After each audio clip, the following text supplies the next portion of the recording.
across the UK, on DAB+, on your smart speaker, on your smart TV, and on your side. This is Talk.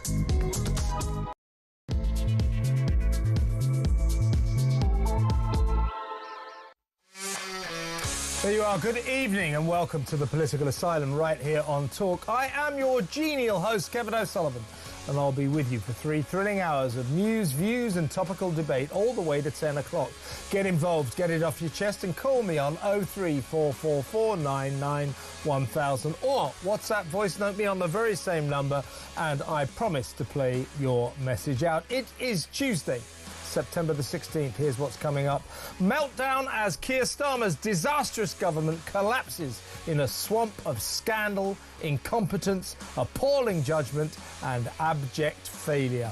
Seasoned Westminster observers, including my guest last night, the Sun's former political editor Trevor Kavanagh, who, by the way, has seen governments come and go in the lobby since the 1970s, 50 years.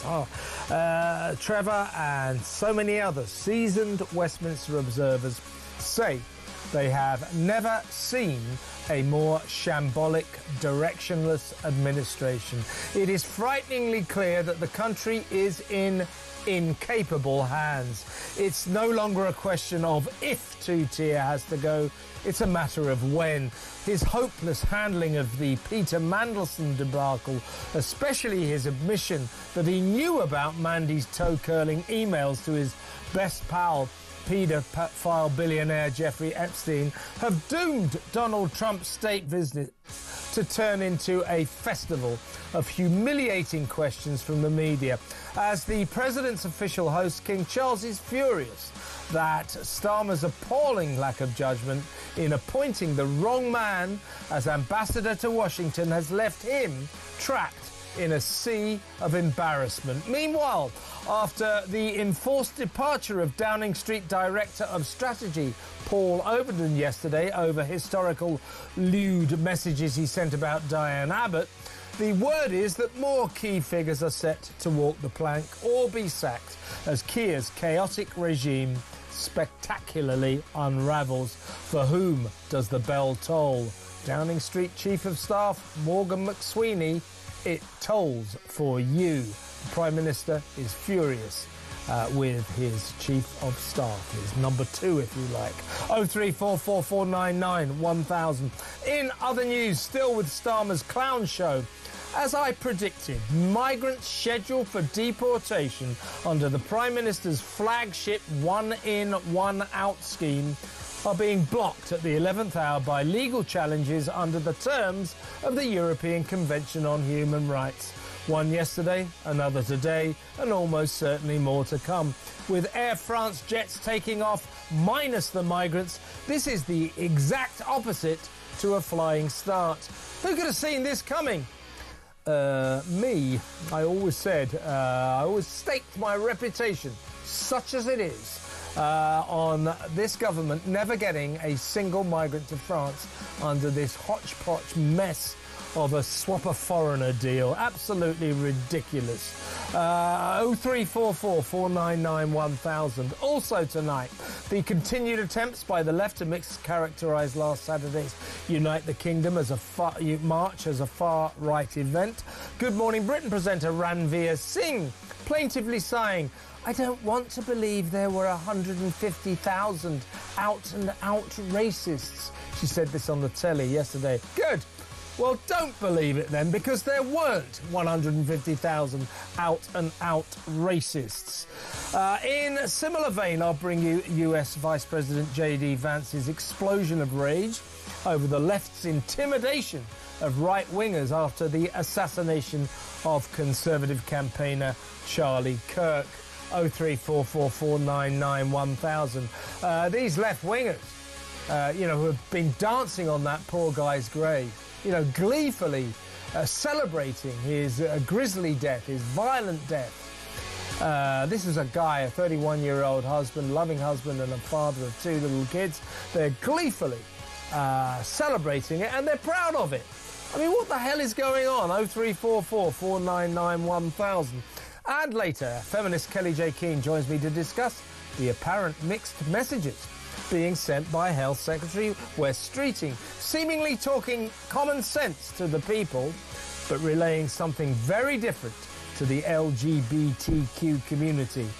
In a cabinet led by a liar, as in the Prime Minister, is the apparently reasonable Mr. Streeting a liar too? 03444991000. Plus, we'll cover Air Force One landing at Stansted and the first night of Trump's trip to little old England. All that and so much more. So don't go anywhere. Stick with me right here, right now, on Talk, the home of free speech and common sense. Let's spend Tuesday night together. And for the first hour, very pleased to say that once again I'm going to be joined by Talk's excellent international editor Isabel Oakeshott. Hello, Isabel.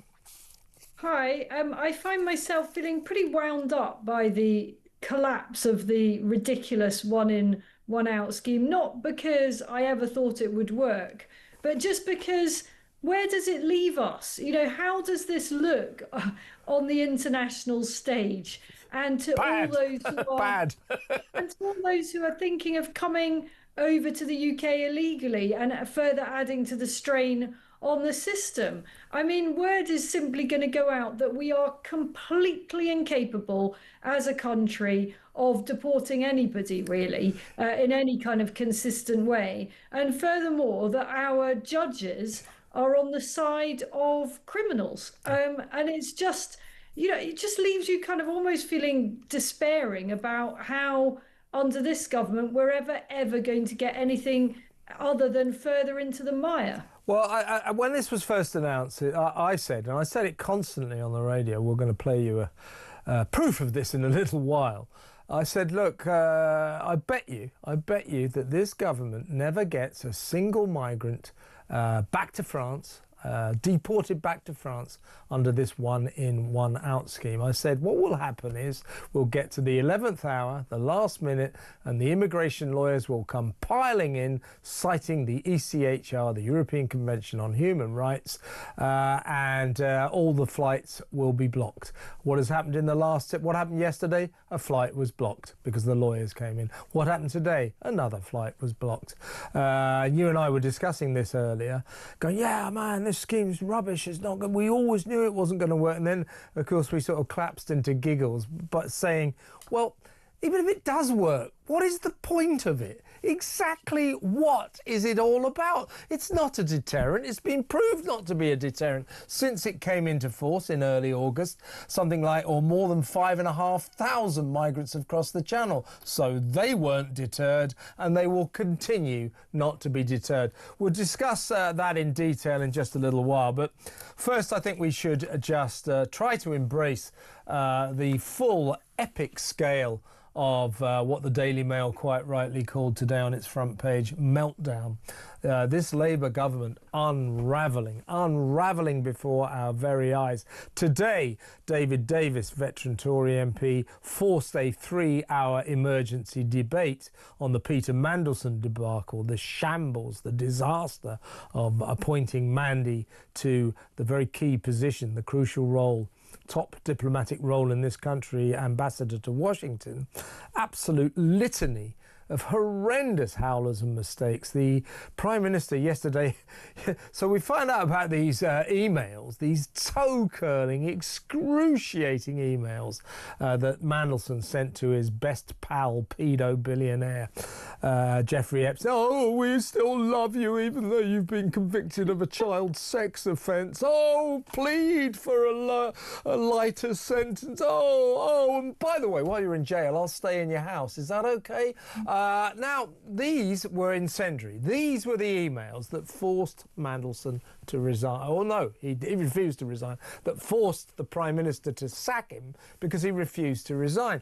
Incredibly, yesterday, Keir Starmer admitted that he knew about those emails. Now, that is allowing him to stay in that position and going into the House of Commons last Wednesday for PMQs, Prime Minister's Questions, and saying the ambassador to Washington has my full confidence.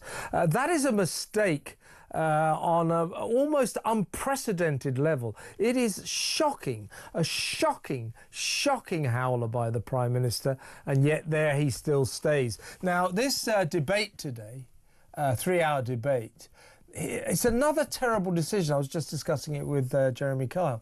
A terrible decision in my view.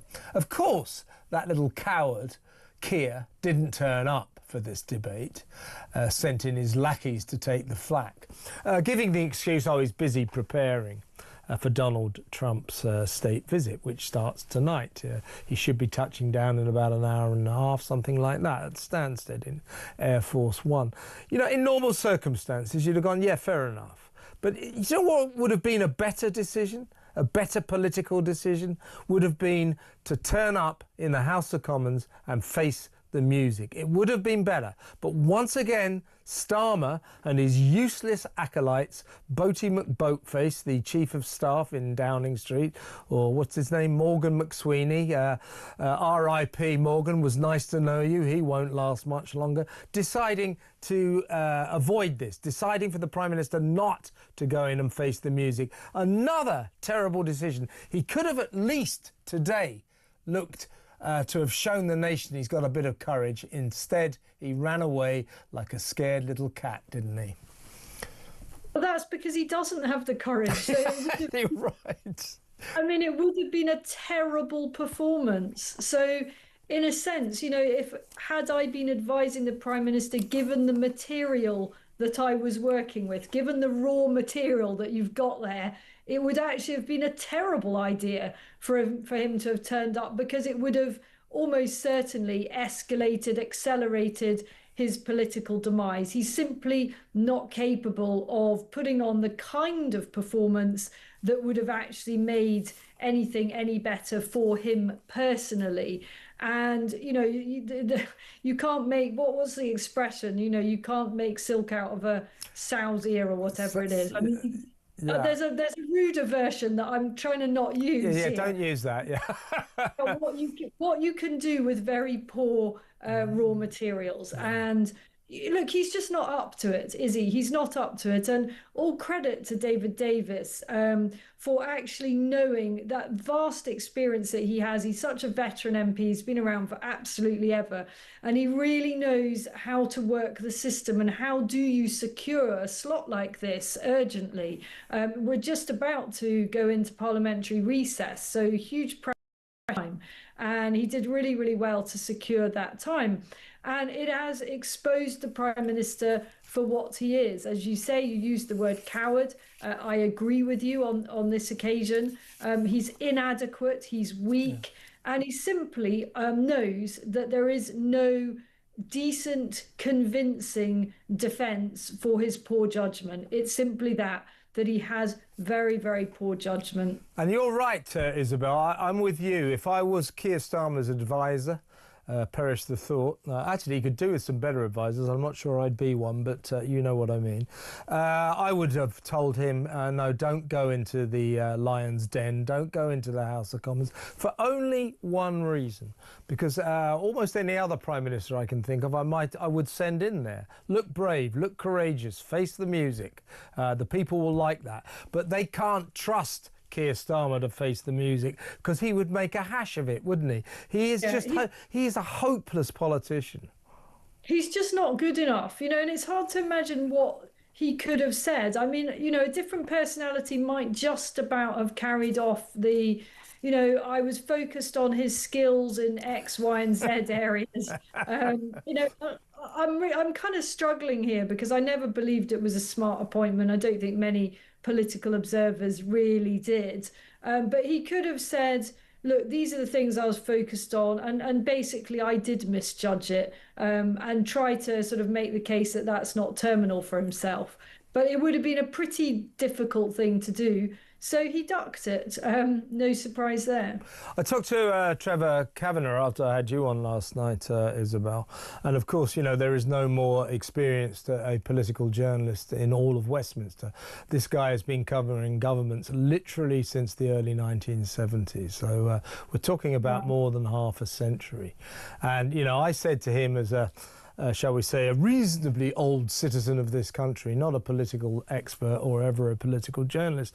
But I said, you know, as a citizen of this country who's seen a few governments, I said, I've never seen anything as bad as this. I said to you, Trevor, as a seasoned political journalist, highly respected, have you seen anything worse than that? He said he hadn't seen anything approaching as bad as this. It's extraordinary, isn't it?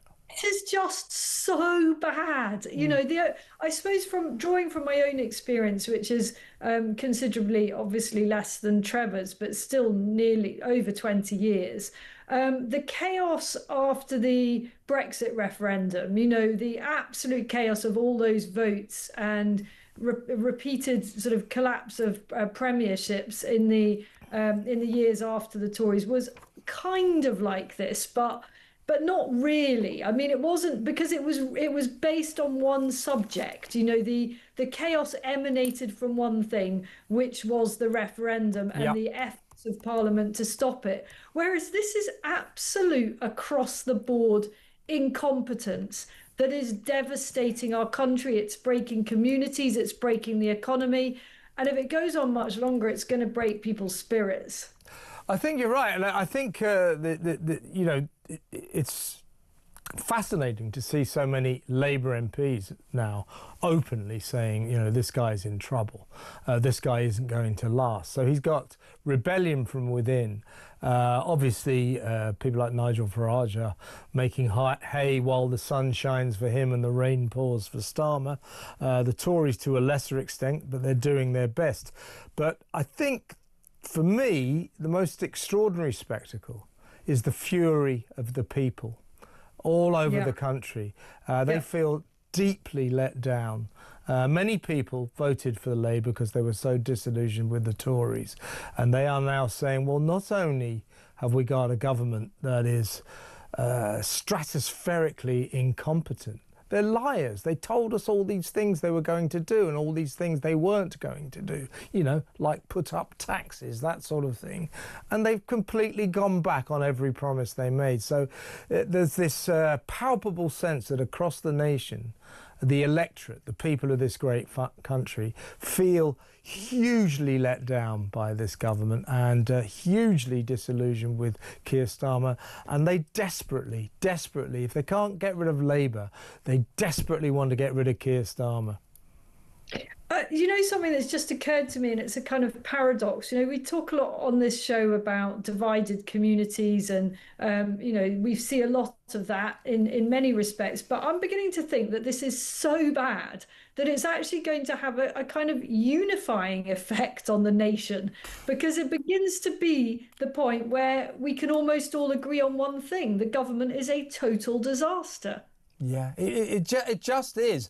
And, you know, I keep stressing this. You know, people like you and me, they'd expect us, the public would expect us to go, oh, Keir Starmer, Labour, they're dreadful, because, you know, socialism isn't quite our thing. However, I keep stressing this. I'm not having a go at this government politically. You know, I accept, you know, my side lost. And by the way, I'm not necessarily a Tory voter, but I'm certainly right of centre. My side lost the election. So, fair enough, in comes Labour, different political output, look, different sort of socialist worldview. So fine, they're going to do things I don't like. But what I'm looking for, a la with Tony Blair, slightly with Gordon Brown, is at least some kind of competence. And it's the lack of competence, the shocking lack of competence of this government that is so alarming. Keir Starmer seems almost incapable of putting a single foot right.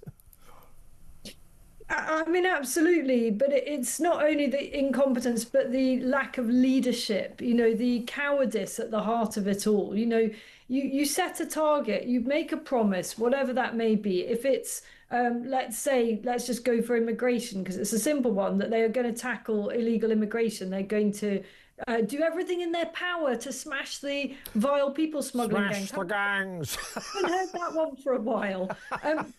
One in, one out. Shut up, you idiot. Then you actually have to do it, and leadership is about being courageous enough to face down whatever it is that is up against you. If you have been elected on a particular mandate and you said you're going to do things, then you can't just shrink away at the first sign of things getting a little bit difficult, or just throw more money at the problem or come up with a new slogan.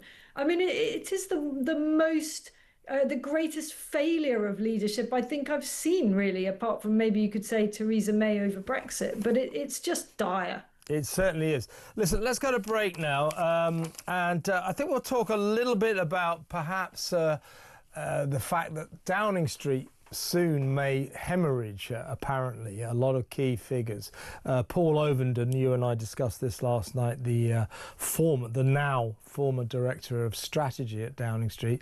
He's had to go, resigned over historical lewd messages he sent about Diane Abbott. I'm not sure that silly juvenile messages sent in 2017 should destroy a man's career. He was a junior press officer then. He took part in a very silly game, the nice version of which is called Snog, Marry or Avoid. It's after 7 o'clock, so I think I can say what their game was. It was Shag, Marry or Kill. And Diane Abbott was their target. Silly, offensive, not very nice. I'm not sure that I believe his career should have ended because of that, but that's another issue. We'll talk a little bit about that, and also I want to talk about Reform UK, who had another great day today. Former Health Minister, I think she is, Maria Coalfield, Tory, another Tory defection to Reform UK, following hot on the heels of a former Shadow Work and Pensions Minister, the Tory Danny Kruger. So while things keep on getting worse for Keir Starmer and Labour, and they're not so great for the Tories either, Reform's having quite a good week. We'll talk a bit about that after these messages. Stay tuned, folks.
It's quite clear that what is normally a diplomatic appointment, and the predecessor seemingly was doing a good job, he essentially wanted Mandelson in there, and I think that they They basically, a bit of a nudge and a wink, don't look too deeply, quick cursory glance, it's Mandelson. We know he's already resigned a couple of times, so everything's out there.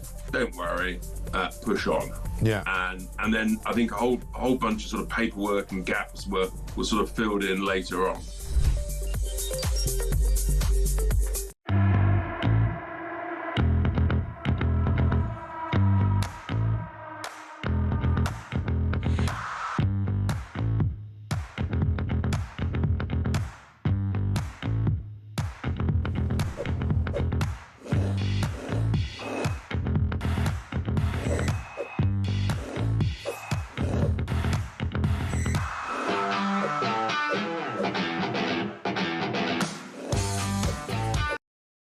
Across the UK, on DAB+, on your smart speaker, on your smart TV, and on your side. This is Talk. Welcome back. I'm still with, of course, Talk's excellent international editor, Isabel Oakeshott.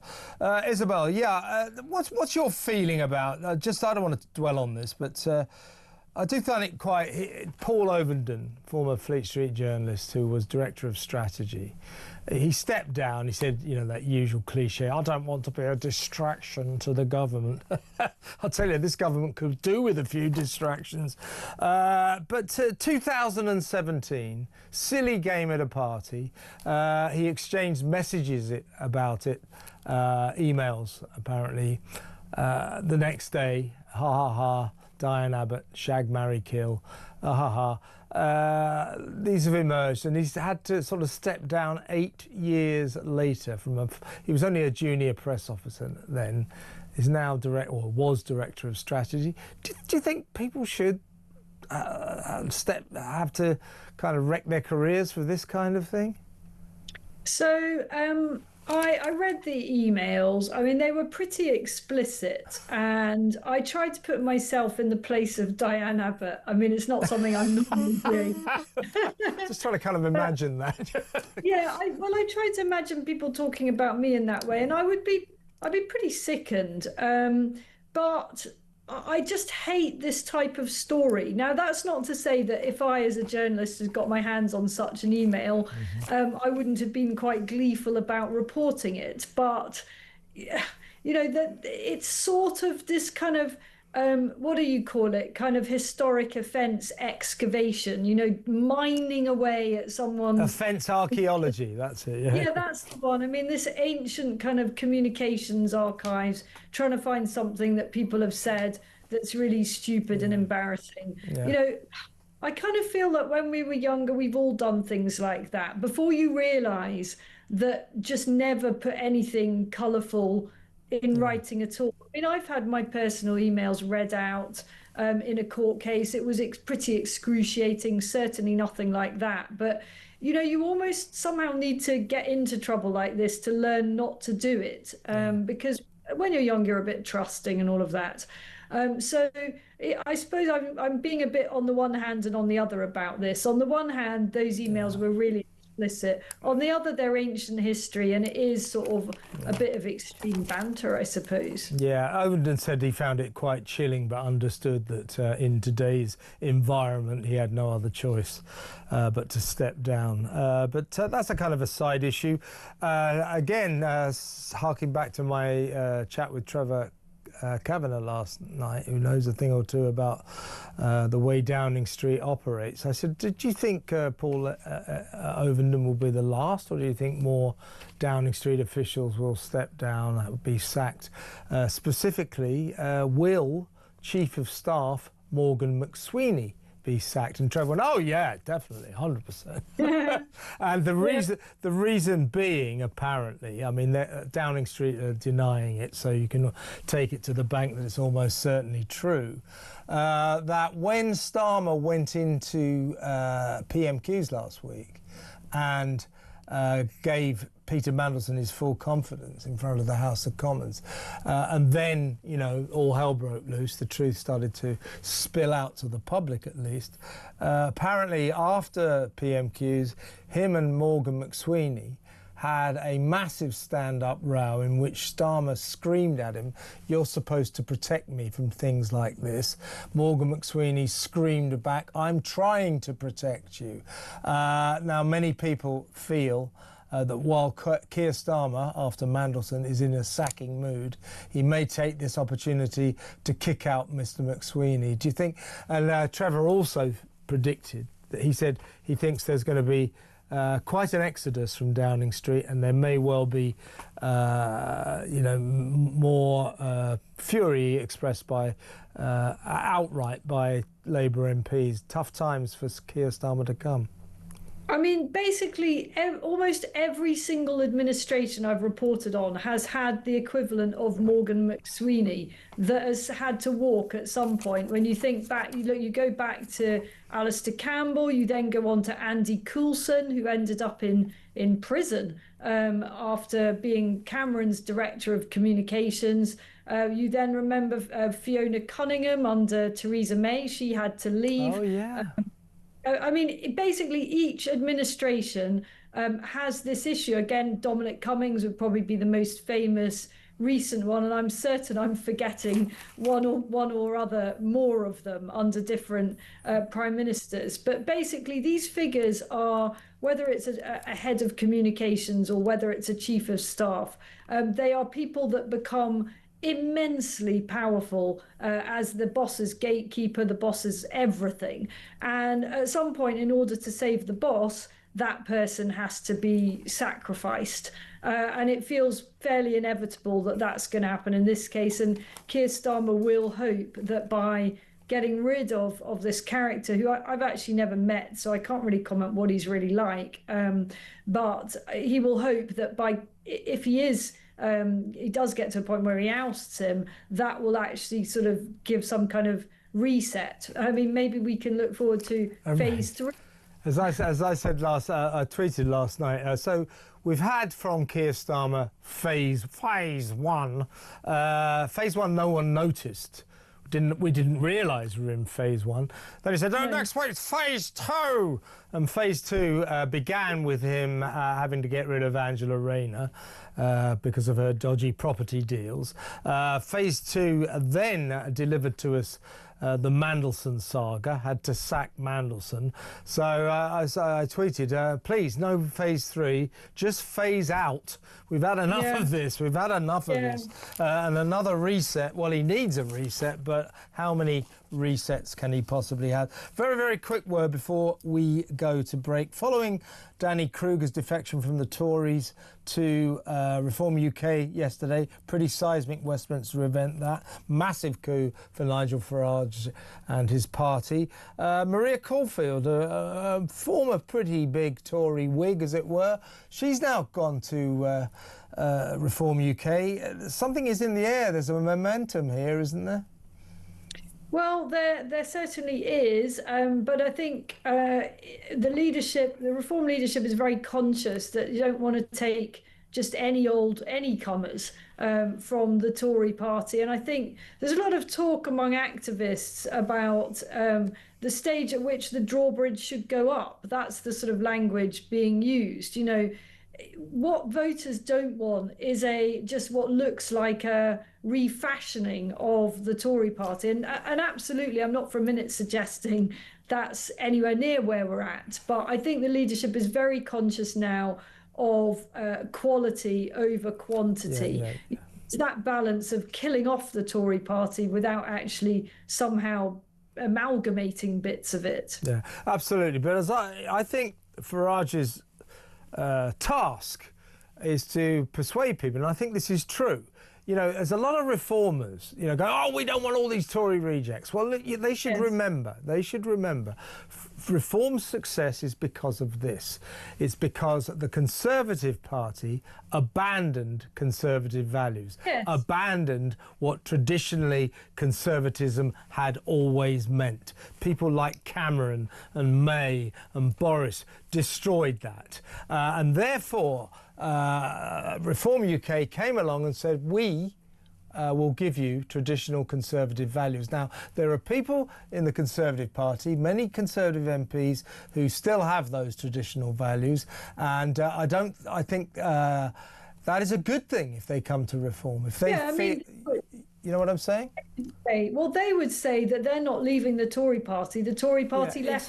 Exactly. No. So it's not necessarily inherently a terrible thing that more and more Tories, Conservative Party members, MPs if you like, switch to Reform UK because they feel, as you say, disenfranchised by the new left-wing liberal stay in the ECHR Conservative Party. So it isn't a terrible thing that those kind of Conservatives switch to Reform. Absolutely, and you can't win elections without encouraging people to switch sides, you know, whether it's people who voted Conservative last time or Labour last time, you know, that is what you have to do. It's very simple. You've got to convert people.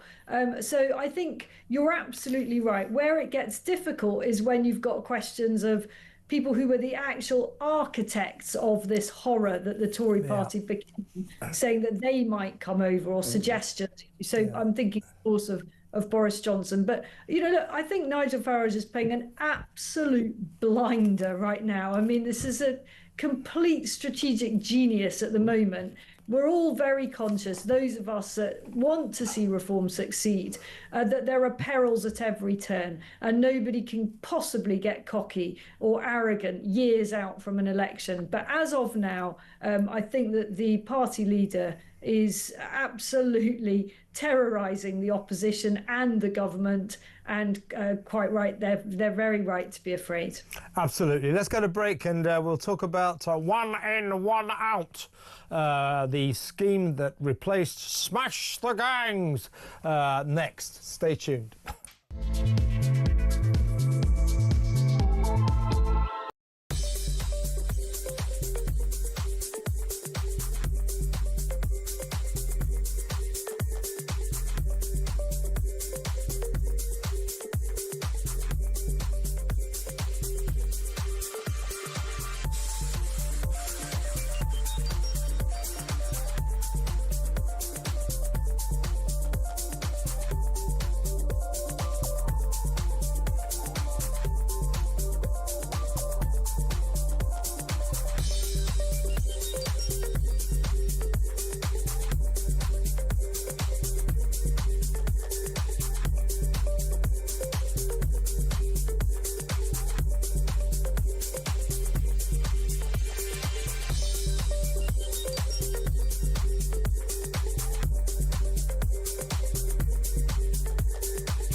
Across the UK, on DAB+, on your smart speaker, on your smart TV, and on your side.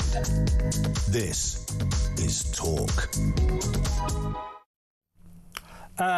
Breaking news, Tyler Robinson, the alleged shooter of Charlie Kirk, the alleged man who shot Charlie Kirk dead from a range of 200 yards at Utah Valley University, has been charged with Charlie Kirk's murder, and the Utah Attorney General is seeking the death penalty for this suspect. Obviously there will be a trial. We don't know if he's going to plead guilty or not guilty, but if he is found guilty, Utah will press for the death penalty, and we know that Donald Trump wants that as well. Now let's go back. I'm still with Isabel Oakeshott, Talks International editor. Isabel, now we think this is breaking news. It's somewhat confusing, but we're pretty certain that a third migrant has now succeeded in blocking his deportation flight to France. This is an Eritrean man who was due to be on a flight tomorrow morning, Wednesday at 9 a.m. at the High Court, Tuesday night, sort of nowish. The judge agreed that he would not be sent back after he claimed a modern slavery defence and also cited the terms of the European Convention on Human Rights. It's slightly confusingly written, but I'm pretty certain this is the third migrant not to actually be deported under the one in, one out scheme. So it's 3-0 now to the migrants. So there was one blocked on yesterday, one blocked yesterday, another today, and there will be another one tomorrow. So that's 3 and counting. This is another catastrophe. As we discussed earlier, even if they do start to get any of these migrants back to France on the one in, one out scheme, so what? You know, they're talking about sending 40 a week back. Something like 2,000 a week are coming the other way illegally. It's clearly not a deterrent, so I don't know what the hell it is for. Your thoughts? Well, let me just comment first on the numbers. I actually heard this morning from sources within Mighty, the Home Office contractor that is responsible for deportations, that 3 were originally slated to be removed yesterday. And the reason that we only sort of heard about one is only one actually ever made it anywhere near the plane. The other 2, the teams, I assume from Mighty, although they may have been other contractors, went to do what's sort of known as the pickup. And those individuals never left whatever form of detention they were in. So there were always, as I understand it, at least 3 that were involved in planned removals due to take place yesterday. And now what we're hearing is the sort of details of how each of these cases is being held up by the courts. And, you know, I can't see how this isn't going to affect every single removal. You know, and each of them will come up with some... It's a pattern building up, isn't there? Yeah, I mean, each case is being regarded individually by rapacious lawyers who are making good money out of carrying on playing this ridiculous circus. And I just think the scheme should be abandoned. It's quite patently never going to work. And I am worried that we're going to accept some returns from the French, even though none have gone over. None of our lot got back to France. But there is a suggestion that France is due to send a bunch of their lot over to us. I mean, they do anyway, so I'm not sure we'd make any... Yeah, that's right. No, but officially, you're right. There's a word that some flight full of migrants from France might be coming into Britain on Saturday. I hope to God that's not true. Just another lot that will be going as more boats make their way over. That will be terrible. Now, just to talk about the money involved, every migrant is likely to have about 6 Home Office security guards on these flights. Plus there will be a medic. So you've got 7 other tickets. They're sending them back, Air France scheduled flight. That's 650 quid a ticket. So every single migrant, in terms of flying them back to Paris, I presume that's where they'll fly, in a flight that will cost you and me on Ryanair or something, about 45 quid. Every single flight for these migrants, 650 quid is the scheduled ticket. So every single migrant will cost us £4,550 to get back to Paris. It's just unbelievable, isn't it? In reality, it'll be way, way more than that. I don't understand how it's 650 quid. Who's ever paid that just to go to Paris? I don't get it. The government. I mean, you and I were talking yesterday. How about they go on a boat? They seem to get here fine on a boat. But the other thing I find baffling about this was that there was ever a suggestion, or that there is still any suggestion, of using a commercial airline like Air France, because what is going to happen is that airline is going to come under unbelievable public pressure from the usual suspects, writing in, talking about boycotting the airline, targeting the individual pilot. You can just see it, can't you? Yeah. Why aren't we putting these individuals either on a boat? I think we could charter a pretty basic boat to get them back over safely, and maybe we could drop them off at the halfway line and the French could collect them like they do to us. Or alternatively, why aren't we just chartering a flight? I mean, that is actually what happens with most, if not many anyway, difficult removals. Many of the time, the government, the Home Office does effectively charter aircraft because it's all such a mess, and they don't particularly want scenes on the plane. There are civilians on there. Well, the thing is, I doubt if they'll ever get anyone in the air. I said this right from the beginning, from the moment that this was announced. I'm not one to say I told you so, but I told you so.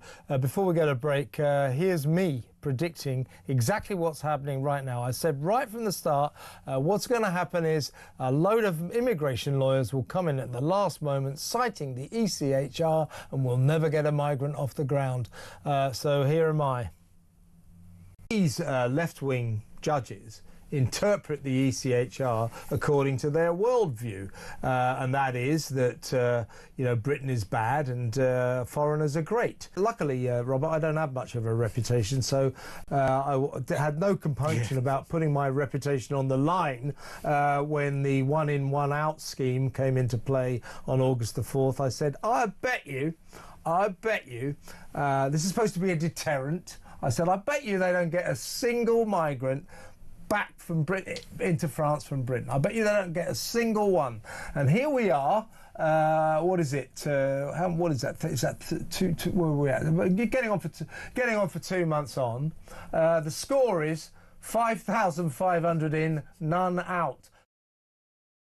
You see, aren't I brilliant? Let's go to break, Isabel. And by the way, that wasn't the only time I said that. I said that right from the word go. What is happening now was always blindingly obvious. Only Keir Starmer and Yvette Cooper didn't seem to be able to predict this. Let's go to break, and when we come back, we'll talk about the continuing efforts by the left to demonise what happened on Saturday, the Unite the Kingdom March.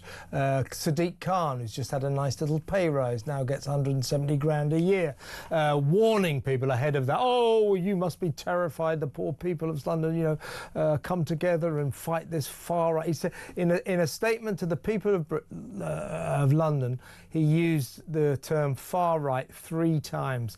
We'll bring you some other examples of that. It was not a dangerous event. It was not violent. 25 arrests, something like at least 200,000 people there, even more. It was extremely light-hearted, it was fun, it was a party atmosphere. So all these attempts to demonise what happened on Saturday, I think are pretty annoying. We'll bring you a couple of examples, so stay tuned, folks.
reform in its previous guises had no policy other than leaving the European Union, which the Conservative Party delivered. So if that's what you're talking about, that was done by Boris Johnson. It was delivered by the Conservatives. So they didn't have any policies other than that of any merit at all. And Richard Tice has already said quite clearly that the manifesto they stood on in 2024 is now irrelevant. So they don't have any policies beyond the all Brexit manifestos one, are irrelevant after an election, apart from the person who wins.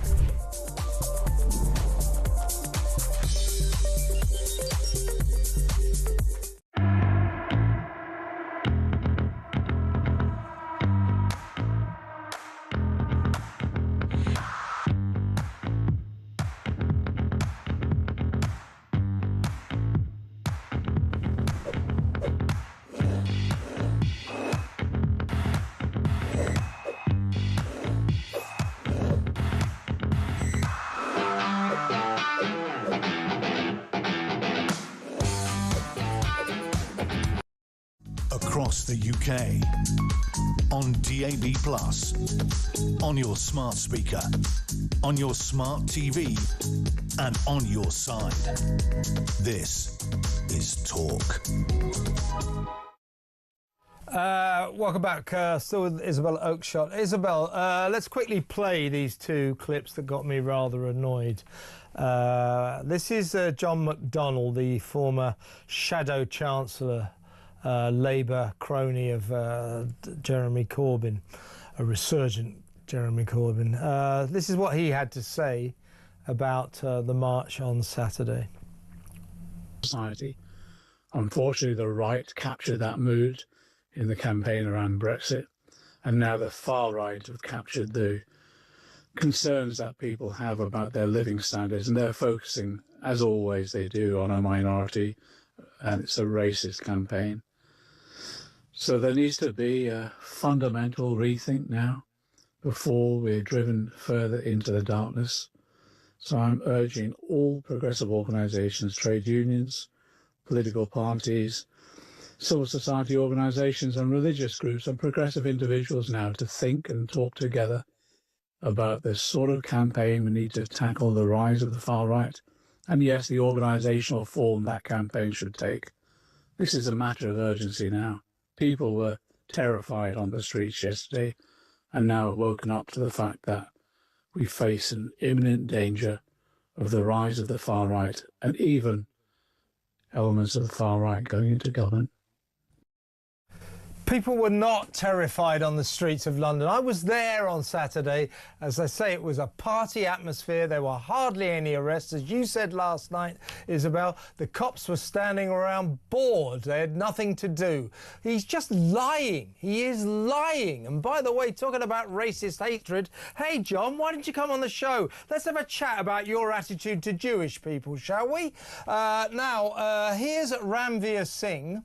Yeah, I know, me neither. She's a presenter on Good Morning Britain. Here's what she had to say. In my opinion, you're going to support someone like Tommy Robinson. That makes me deeply uncomfortable. But the point is, you have to feel the pinch and still have a conversation with someone. And we both sort of grimaced a little bit, took a deep breath, and that was fine. And I posted it on Instagram because I cannot believe, I don't want to believe that 150,000 people are out and out racists. That isn't my experience of this country. Yeah. So in my head, I just can't equate.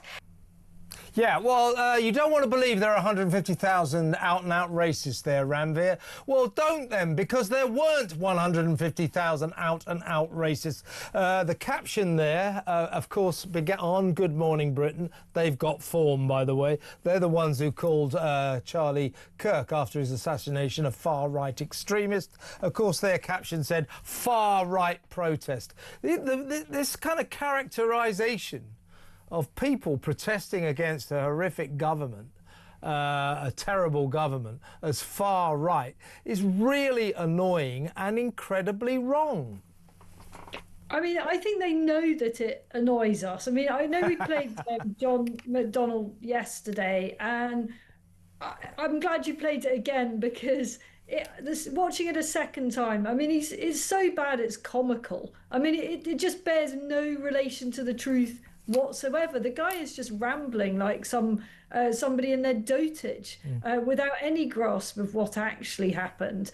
And as for whatever her name is, Ranveer Singh, I mean, if I'd been on that panel, and I've many a time sat on that panel on Good Morning Britain, I would have struggled to contain my indignation at such complete and utter nonsense being broadcast to the nation. And I really do hope, we didn't play what happened afterwards, but I really do hope that some of the other panellists pushed back. Because they really didn't, as you can imagine. I saw the whole thing. Complete twaddle. One last thing, Isabel, because I haven't got long. The Mayor of London, Sadiq Khan, who, having been knighted for ruining London, has now earned himself a £5,000 pay rise to 170 grand a year. Why? This is what he wrote. I know many people, particularly from London's diverse communities, are feeling extremely worried following the events of this world. It takes me back to how I felt in growing up in the 1970s and the 80s when far-right political parties marched on our streets. The leaders of the far right are once again attempting to hijack our flag, the minorities. And as Londoners and as proud Brits, we must unite to reject the far right, just as we have many times before. Blah, blah, bloody blah. It's pathetic. It's pathetic, isn't it? Honestly, we see you. We see you. Yeah, exactly. We've got your number, Sadiq. Old MacDonald had a farm. Old MacDonald, we've got your number. Ranveer Singh, we've got your number. And Sadiq Khan, we've definitely got your number. You're quite right, Isabel. We see them, don't we? Yeah, we see them. All of this makes me want to actively go on more marches. I mean, it's not my thing. I didn't go on that one. I wouldn't have, because it was organised by someone who I think probably is far right. But that does not mean that lots and lots and lots and lots of normal, decent, law-abiding people were making up the vast majority of people who participated in that. I'll tell you what. Far right, the more of those marches there will be. I'll tell you what, Isabel, as I say, I went through it on my way to watch my football team, Fulham, play Leeds, and it was such a party atmosphere. I almost wish I'd have stayed amongst the demonstrators, the marchers, because it looked like such fun. And when I got to the match, and it was a 0-0 draw after 95 minutes, we got a last-minute goal, by the way. It was such a boring game. I really wished I'd have stayed at the march. But seriously, it was not far right, and it was not full of hate, and people should stop doing this. Isabel, thanks for another great night. That's Isabel Oakeshott. I will be back in just a second. Stay tuned.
across the UK, on DAB+, on your smart speaker, on your smart TV, and on your side. This is Talk.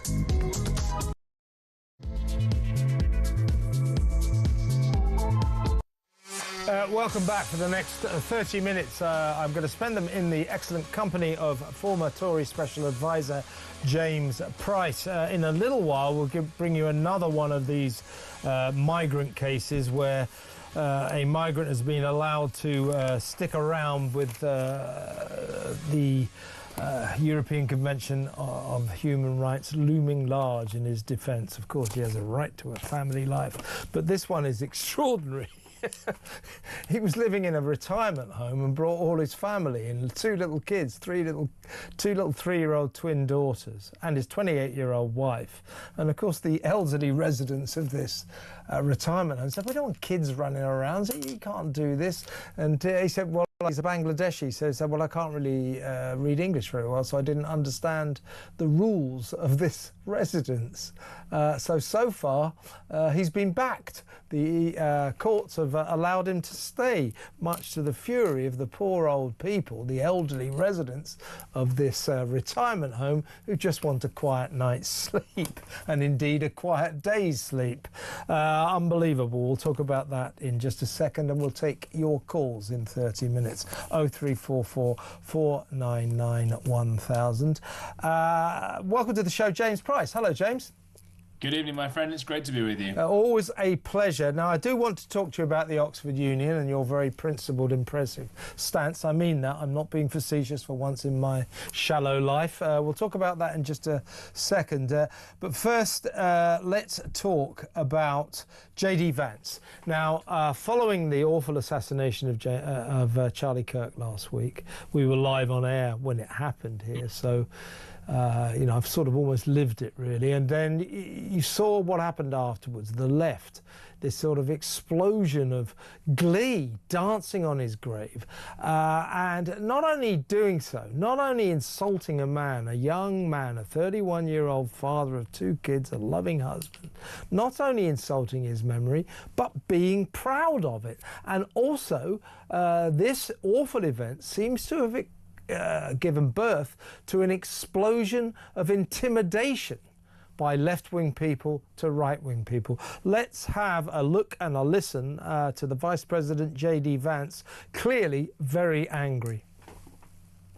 There was a loud and very cool minority that would shout at my children, who were 8, 5, and 3, whenever they got the opportunity.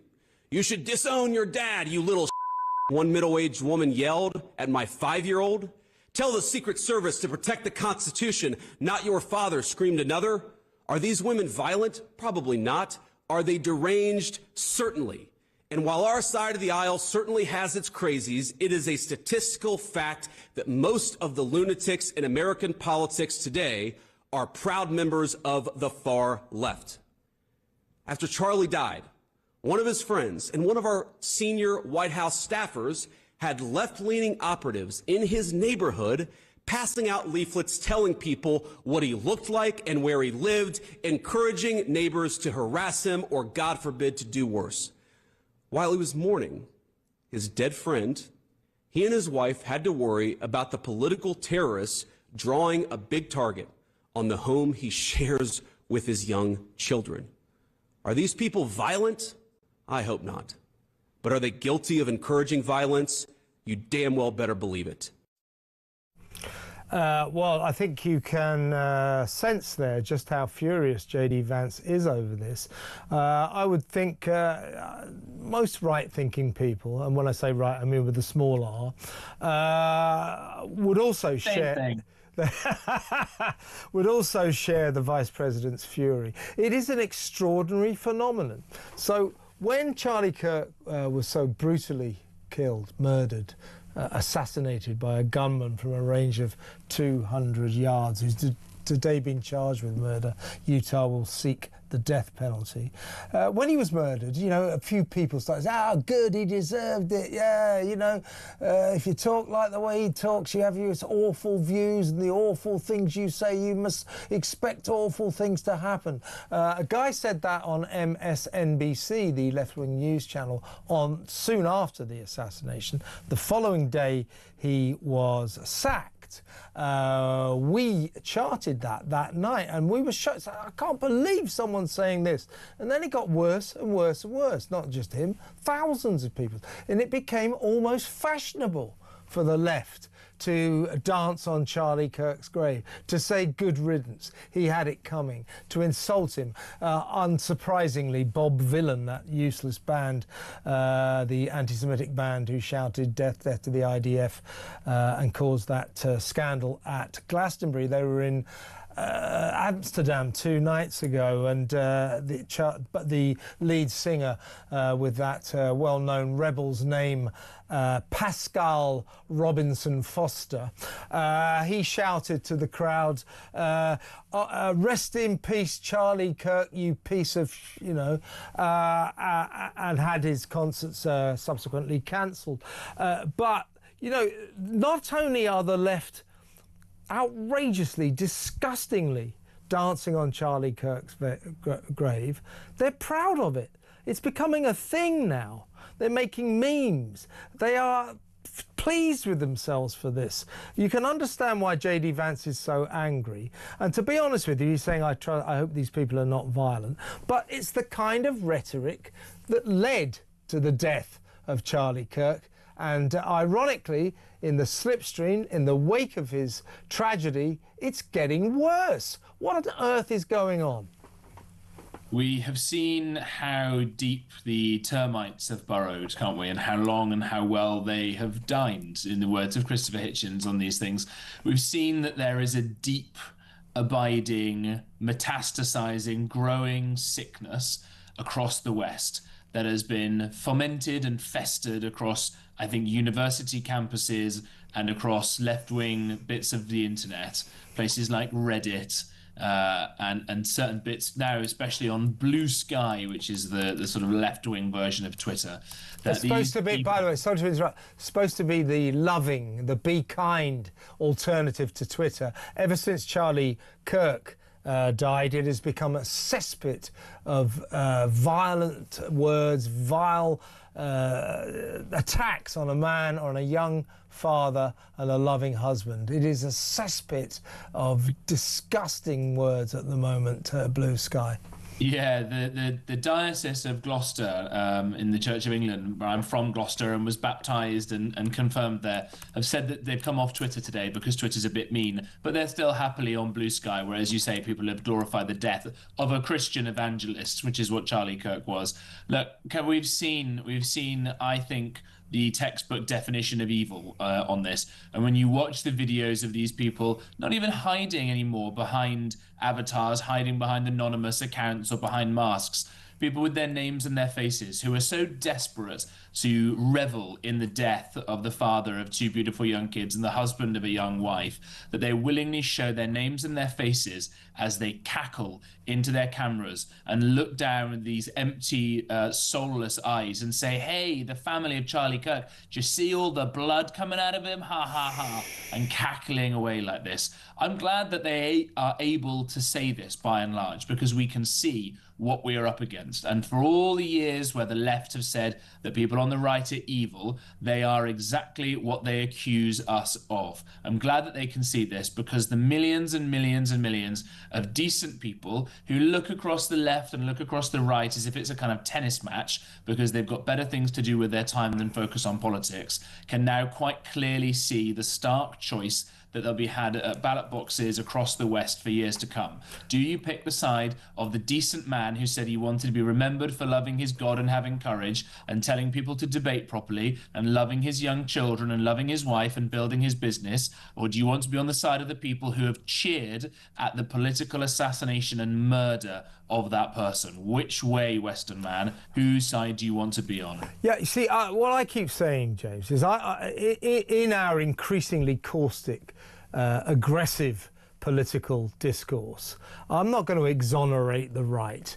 In the hurly-burly of politics, you call each other names. And of course, the right call the left names. I give you Donald Trump, who's no slouch with an insult. But there's something about the way the right attacks the left, which falls short of the vehemence with which the left attack the right. In other words, the left, when they attack the right, they call us the devil. They call us evil, and so on and so forth, because their worldview, their absurd outlook is this: if you're of the left, you are loving and you are kind.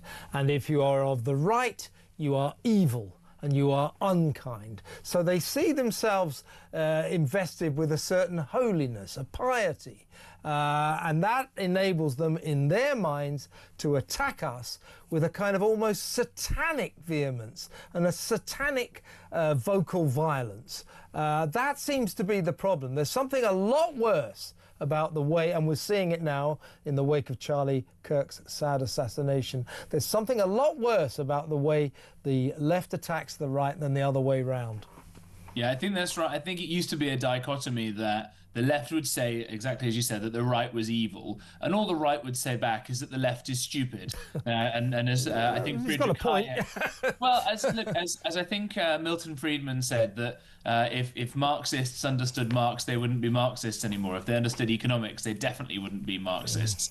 And so I think that was the problem. And when the right has been at its best, it has managed to invoke ethics and morality. I think Margaret Thatcher is a very moral person, very caring about those sorts of issues. Ronald Reagan, exactly the same. And I think that it's important to try and keep a level of morality and at least political philosophy into politics, and it does matter, which is why tensions get so high. I've said some pretty choice things, for example, about Bridget Phillipson, the education secretary, because I think what she's doing to children in this country is nothing short of wicked.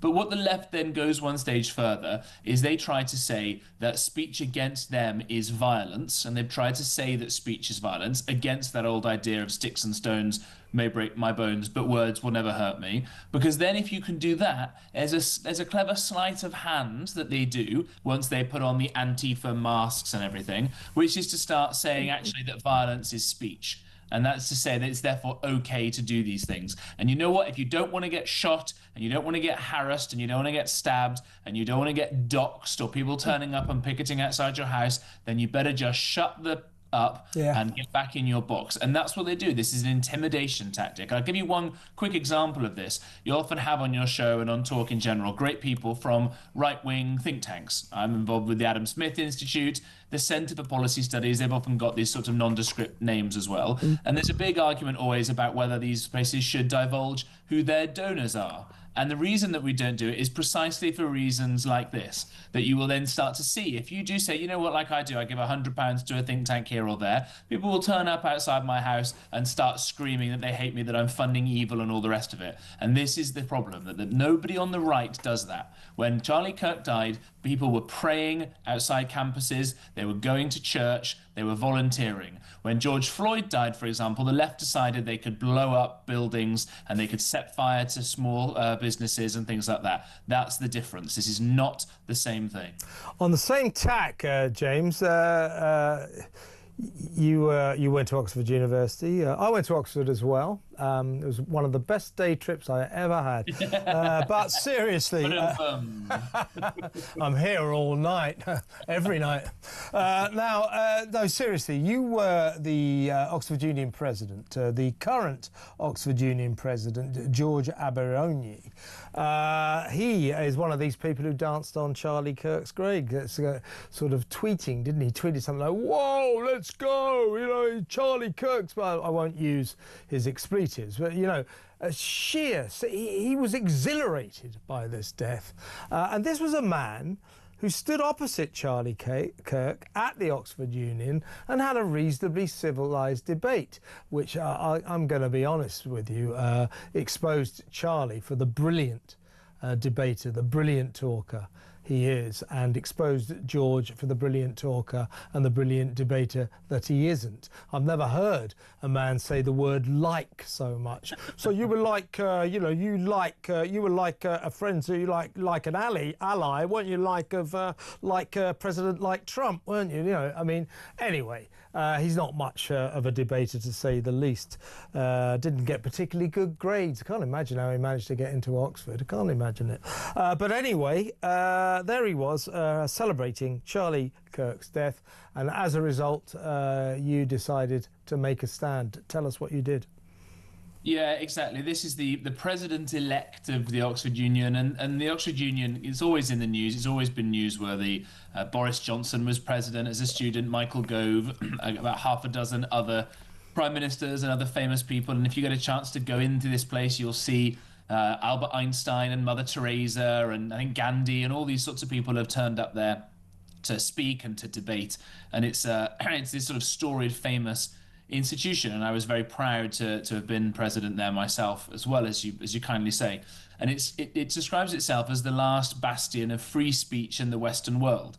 So some people might think that it's perfectly fine, therefore, for this guy. In what was originally some private messages, as soon as the news came out, he said, "Charlie Kirk is dead, let's F-wording go." Yeah. And let's F-wording go is a sort of young person speak for, this is great, yes, this is good, you know. Let's build on this, yeah. Yeah, exactly. Let's keep going, more of the same, please. And then somewhere else said, LOL, you know, laugh out loud about this. And then someone leaked all of this. And instead of really apologizing, this kid said, yeah, that's not me. That's not my values. However, Mr. Kirk was a terrible person who was anti-this and anti-that and anti-Hamas and all the rest of it, blah, blah, blah. So his death was actually kind of ironic, which, as apologies go, is not so good. And he then doubled down again by saying that, I think he tried to say, my words are no more insensitive than Mr. Kirk's, but not perhaps being the sharpest tool. He said, my words are no less insensitive, because he can't even speak properly. He can't. I can vouch for that. Yeah. He refused to resign, and this is, as you say, he refused to resign because the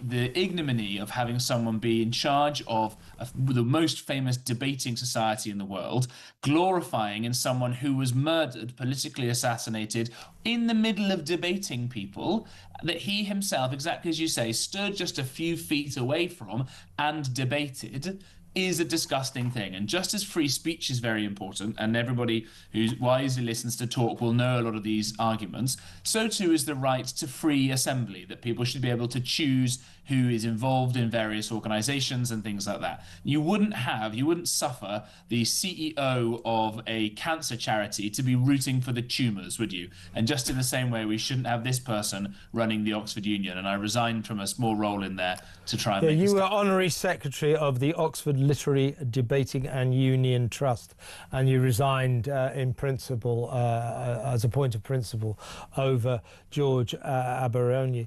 Now, what I feel about George is this, is A, he's a terrible debater. B, apart from people on Love Island, I've never heard someone use the word like quite so often.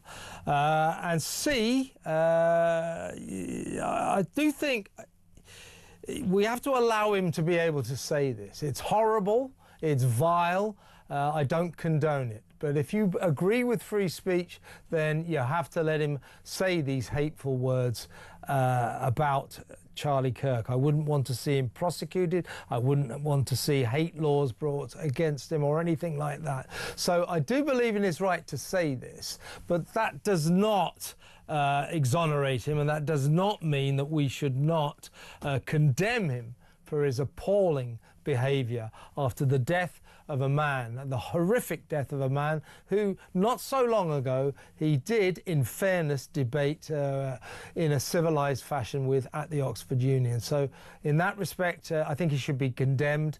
I'm not sure whether that means he should be dismissed or have to leave his position. But I'm just saying, for me, I just condemn it. But I think people should be allowed to say disgusting things, offensive things. That should not be against the law.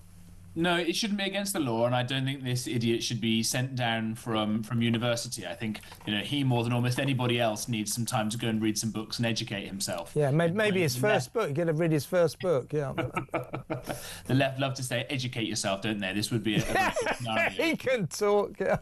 But I think that the point of of institutions and civil society in this country. They've all been weakened in recent years because, I would say this, wouldn't I? But I think they've been infiltrated by the hard left, the BBC, the Church of England, lots of these other bodies where the left have decided to go into these places rather than contest things at the ballot box. We need to have healthy institutions that help self-regulate the kind of cultural and social norms, as an academic would put it, that we all expect. What I mean by that is the way that we all expect to treat each other properly. And if it's not just about individuals doing that, but it's institutions and newspapers saying these things, authors writing it, you and I engaging in this right now. All of these things help kind of round off kind of coarse edges of our society and try and make sure that people act in moral and decent ways. And if we don't have that, that's when the big heavy fist of the state will come down and start putting, as you say, speech laws and all these sorts of things in. So that's why I think that the Oxford Union shouldn't have this guy, and I think that other people should be free, if someone says something that is disgusting and abhorrent, to get rid of that person, right? If you said something that was so offensive that your employer wanted to get rid of you, it's tricky when it comes to people's jobs. But at the same time, if you worked somewhere and you went around all day saying, I love the Nazis, aren't they great, and wearing t-shirts to that effect, your employer might decide that they wanted to part ways with you for their own reputational defense. And I think that is an interesting conversation to be had that we don't have, because people have been arrested for saying, the most minor things like, oh, maybe there are only two genders. Yeah, I suppose that I probably want to cut George some slack because he's just a kid. He's just a stupid kid. He'll grow out of this at one point, but well, I just quickly, this is what we've said about people on university campuses for a long time, that they'll grow out of it when they get into the grown-up world. But actually, the opposite has happened. Yeah, they go on to join. They go on to become Labour cabinet secretaries, don't they? Yeah. And on that bombshell, we better go to break. When we come back, we're talking about another one of these absurd migrant cases involving the European Convention on Human Rights. That next. Stay tuned.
Reform in its previous guises had no policy other than leaving the European Union, which the Conservative Party delivered. So if that's what you're talking about, that was done by Boris Johnson. It was delivered by the Conservatives. So they didn't have any policies other than that of any merit at all. And Richard Tice has already said quite clearly that the manifesto they stood on in 2024 is now irrelevant. So they don't have any policies beyond the Brexit one, all manifestos are irrelevant after an election, apart from the person who wins.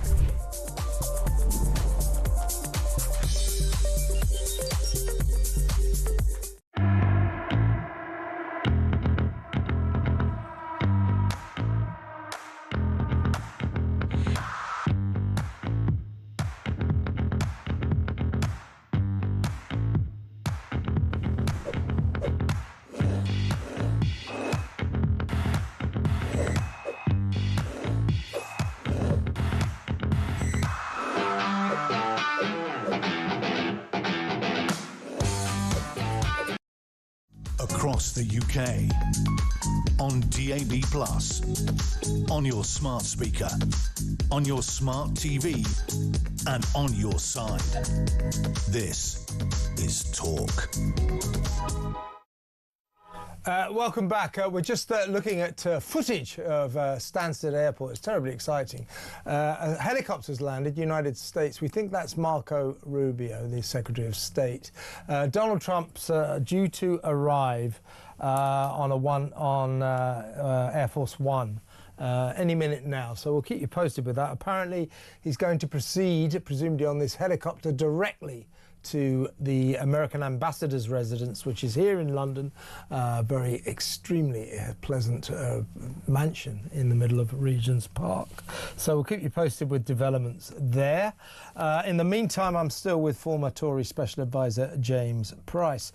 James, let's talk about a 59-year-old migrant. He's from Bangladesh, and his name is Haq. His name is Shahidul Haq. Now, he's 59. He's been living at a retirement home in Reading, near Reading.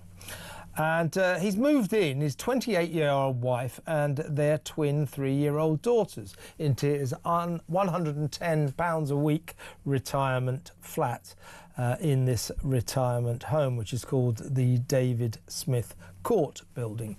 Now, the residents have tried to kick him out because they say, you can't have your family here. This is a retirement home. These are elderly people. We can't have 3-year-old kids running around. You've got your 28-year-old. Not sure you quite understand the nature of this building. It's a retirement home for elderly people. He qualifies, the rest of his family doesn't.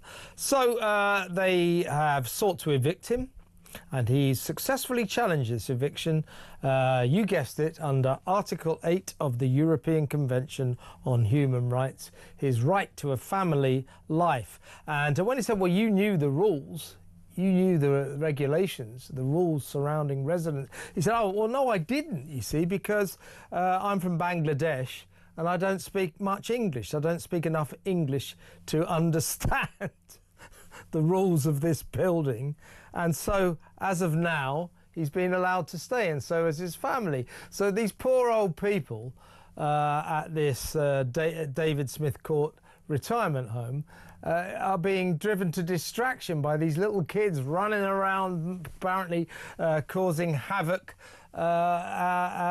They complain of excessive noise levels and antisocial behaviour. Funnily enough, his wife is in the country on a spousal visa, and his kids are British citizens, so they must have been born here. Mr. Haq, we don't quite know his immigration status, but he is seeking to stay in this retirement home because and so far the courts have backed him because of his right to a family life. And how could he have understood the rules of this retirement home? Because he couldn't read them, because he can't read English. You couldn't make it up. I don't even know what to say. It's just so tiresome. You know, there are people in this world who are catching spaceships out of the air with like robot arms and building robots that are like humanoid, and we're discovering whole new forms of matter to be able to envelop these amazing supercomputers, and we're going to go to Mars and all this stuff. Can't we focus on this stuff? But we can't, not you and me, I mean, but the country, because we're having to babysit all these people from the third world. A man with his, 31-year age, relationship age gap. I'm not one to shame this, but that does seem quite interesting as a small feature of this story. Also, if he's 59, what is he doing in a retirement home? That's not the legal age of retirement in this country. So presumably he doesn't work, and so presumably he's on disability benefit, of course. Of course he is. Of course he is. I'm sure it must be terrible. That's why it must have struggled to get him all the way from Bangladesh to here. And there are only what's the population of Bangladesh? Sort of getting on for 100-odd million people, of whom probably not that many. Only several million people are 59-year-old men who could all come over here and claim to have a bad back that we'll put up. That's not too bad, right? The economy is going so well, we can definitely afford to take all of these people who don't speak any English and who don't give a fig for our country and don't care about any of the rules or the customs or the norms or caring about anyone who's spent all their lives paying into this system. Why not? Let's just open the door and have them all come in. Why not? It's racist not to have the whole world come in, right? We're just bigoted people for not babysitting this man. Yeah, for the literal-minded among you out there, Mr. Price is not being entirely serious here.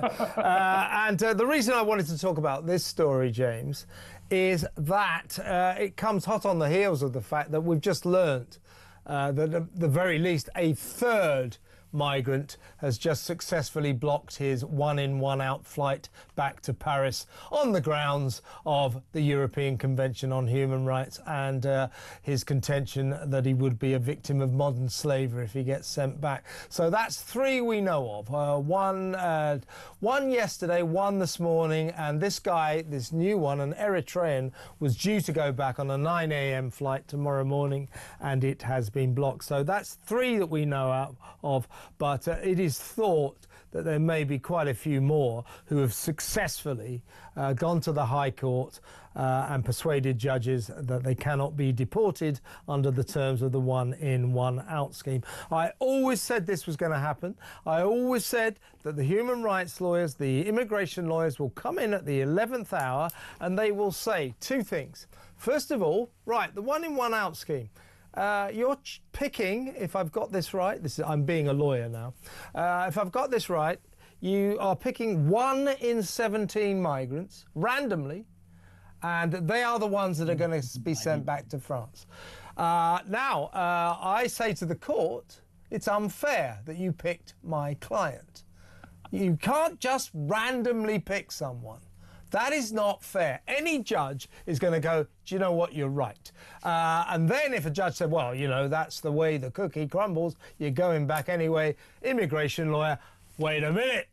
I've got the European Convention of Human Rights for you. Modern slavery. Oh, fair enough, he can't go back. So, you know, only, it seems to me, 2 people in the entire country didn't see this ongoing chaos, this ongoing debacle of the one-in, one-out scheme falling apart at the seams as the court rejects or blocks their flights back to France. The only 2 people who didn't spot this coming, didn't see it coming from a mile off, are Keir Starmer and Yvette Cooper, who came up with the plan. It's unbelievable, isn't it? I just don't even know, again, how to even comment on these stories anymore, because, you know, what does the good book say? As the dog returneth to his vomit, so the fool returneth to his folly.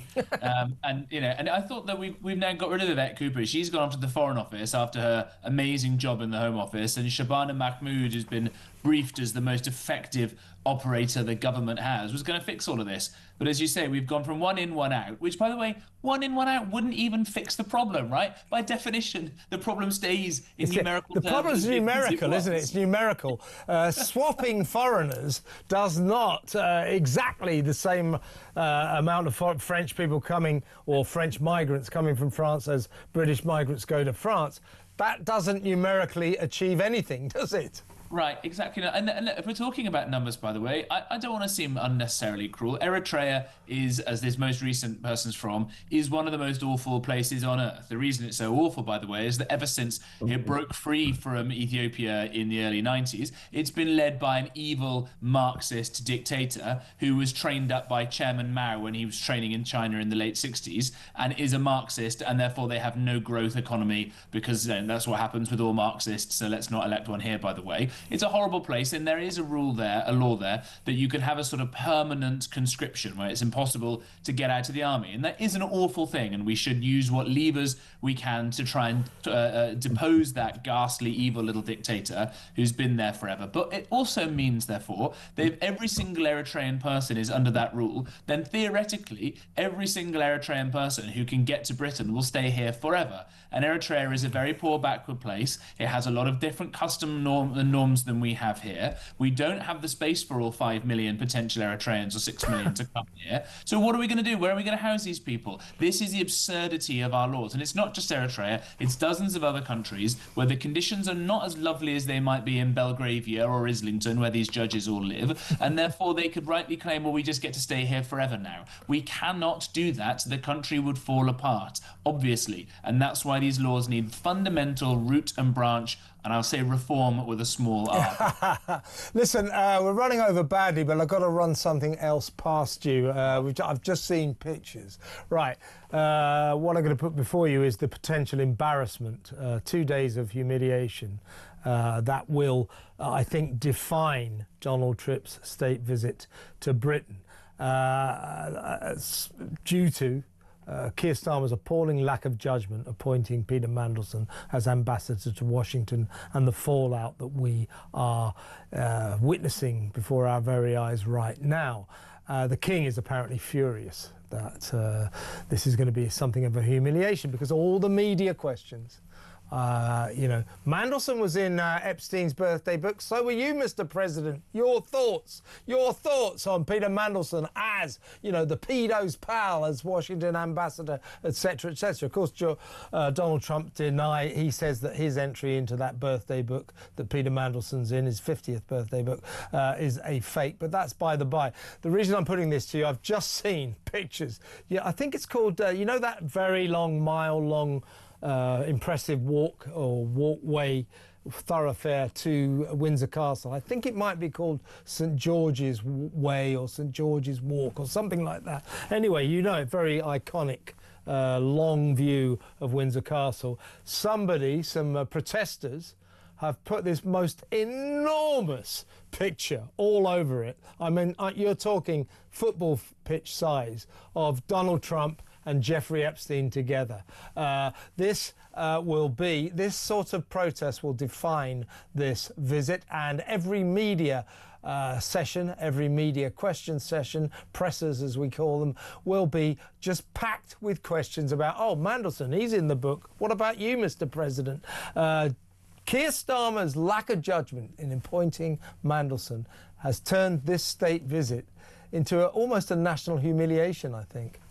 I mean, I hope not, because although it's fun to take the mick out of Keir Starmer because he's such a disgraceful little toad, I am a patriot and I do want this country to succeed, and I do think that the special relationship with the United States of America is our most important relationship by far, both militarily and economically and culturally and all the rest. And so I hope that this is a roaring success. And if that means, Starmer gets a win out of it, then that's fine by me because some things are more important than politics. But I fear, Kev, as always, that you are right. And his appalling judgment, the appalling judgment of his chief of staff, Morgan McSweeney, who I think must go for this, by the way. I mean, I suspect Starmer will defend him at PMQs tomorrow, like he did Angela Rayner and Mandelson in previous weeks, and then we'll have to get rid of him at some point as well, probably maybe after this visit is over. And by the way, people who are watching, if you feel annoyed by this, you feel powerless, literally, if you're unlucky enough to live in a constituency represented by a Labour MP, send them an email and say to Starmer's MPs how upset you are by this, how embarrassed you are by this, and let's see if we can get this guy fired by the end of the week, because,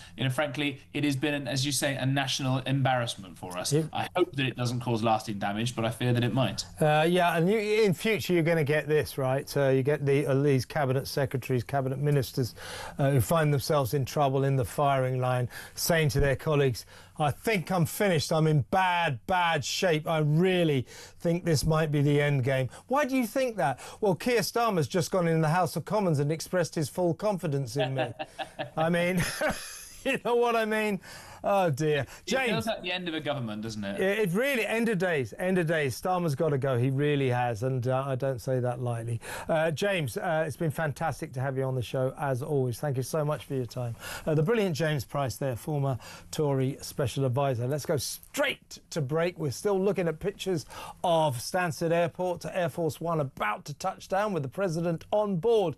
We think he's flying by helicopter straight to the American ambassador's fabulous residence in Regent's Park in central London, but we'll keep you posted with events as they unfold. So stick around, folks.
across the UK, on DAB+, on your smart speaker, on your smart TV, and on your side.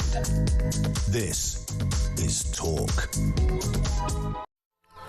In a second, we're going to be talking to Kelly J. Keane, feminist, about West Streeting apparently sending very mixed messages about trans issues, about puberty blockers, telling us, oh yeah, I'm getting rid of puberty blockers, telling the LGBTQ community at the NHS LGBTQ Day a couple of days ago, yesterday I think it was, might have been the day before, a very different message. We'll bring you that in just a second. Let's quickly, before we go to break, talk to Andy. He's a new caller from Kent. Hello, Andy.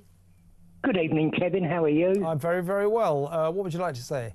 It's been another busy day for you. I tell you, we're going grey here. Every day is a hectic nightmare. But yes, the news is falling thick and fast. You want to talk about, well, the state of the country, the state of the government? Yeah, but I was also reading earlier, and I haven't heard it mentioned anywhere, but obviously with everything going on, Sarah Harrison, the Cabinet Office Chief Operating Officer, is leaving today. She announced today.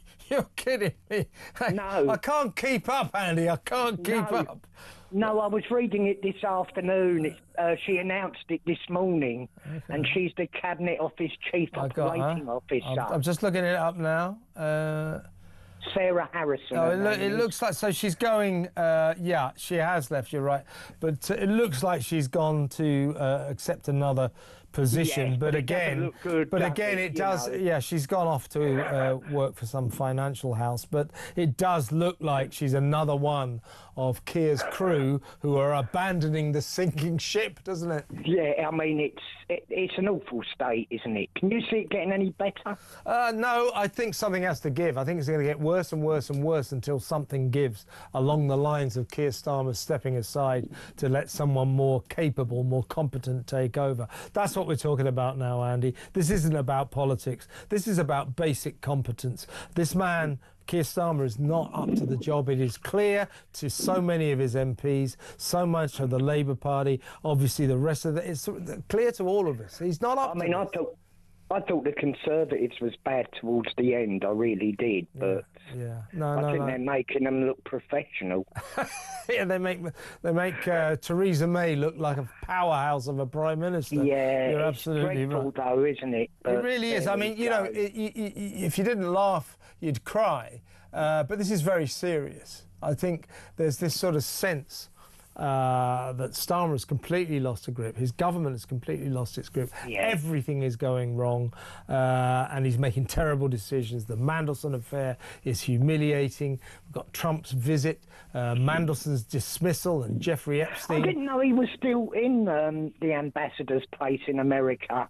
No, he's gone. No, I'm talking about. No, he's there. He's still staying there. Well, he must be just. Apparently, it's because this did make me laugh. Apparently, because his dog's sick.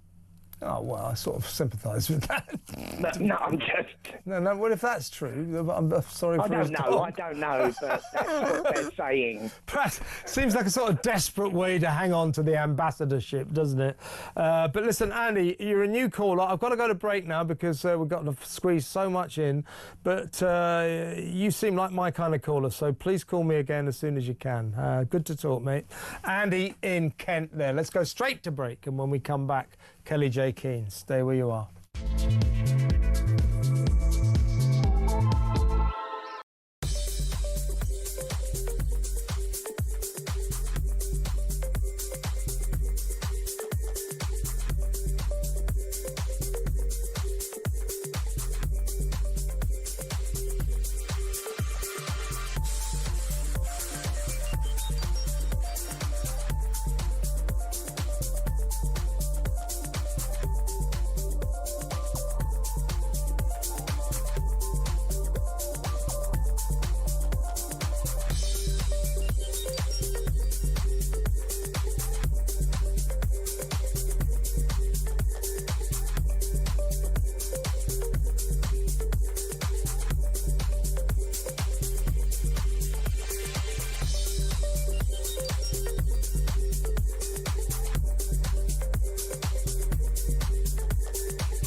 in its previous guises, had no policy other than leaving the European Union, which the Conservative Party delivered. So if that's what you're talking about, that was done by Boris Johnson. It was delivered by the Conservatives. So they didn't have any policies other than that of any merit at all. And Richard Tice has already said quite clearly that the manifesto they stood on in 2024 is now irrelevant. So they don't have any policies beyond the Brexit all one, manifestos which are is done by the irrelevant Tories. after an election, apart from the person who wins.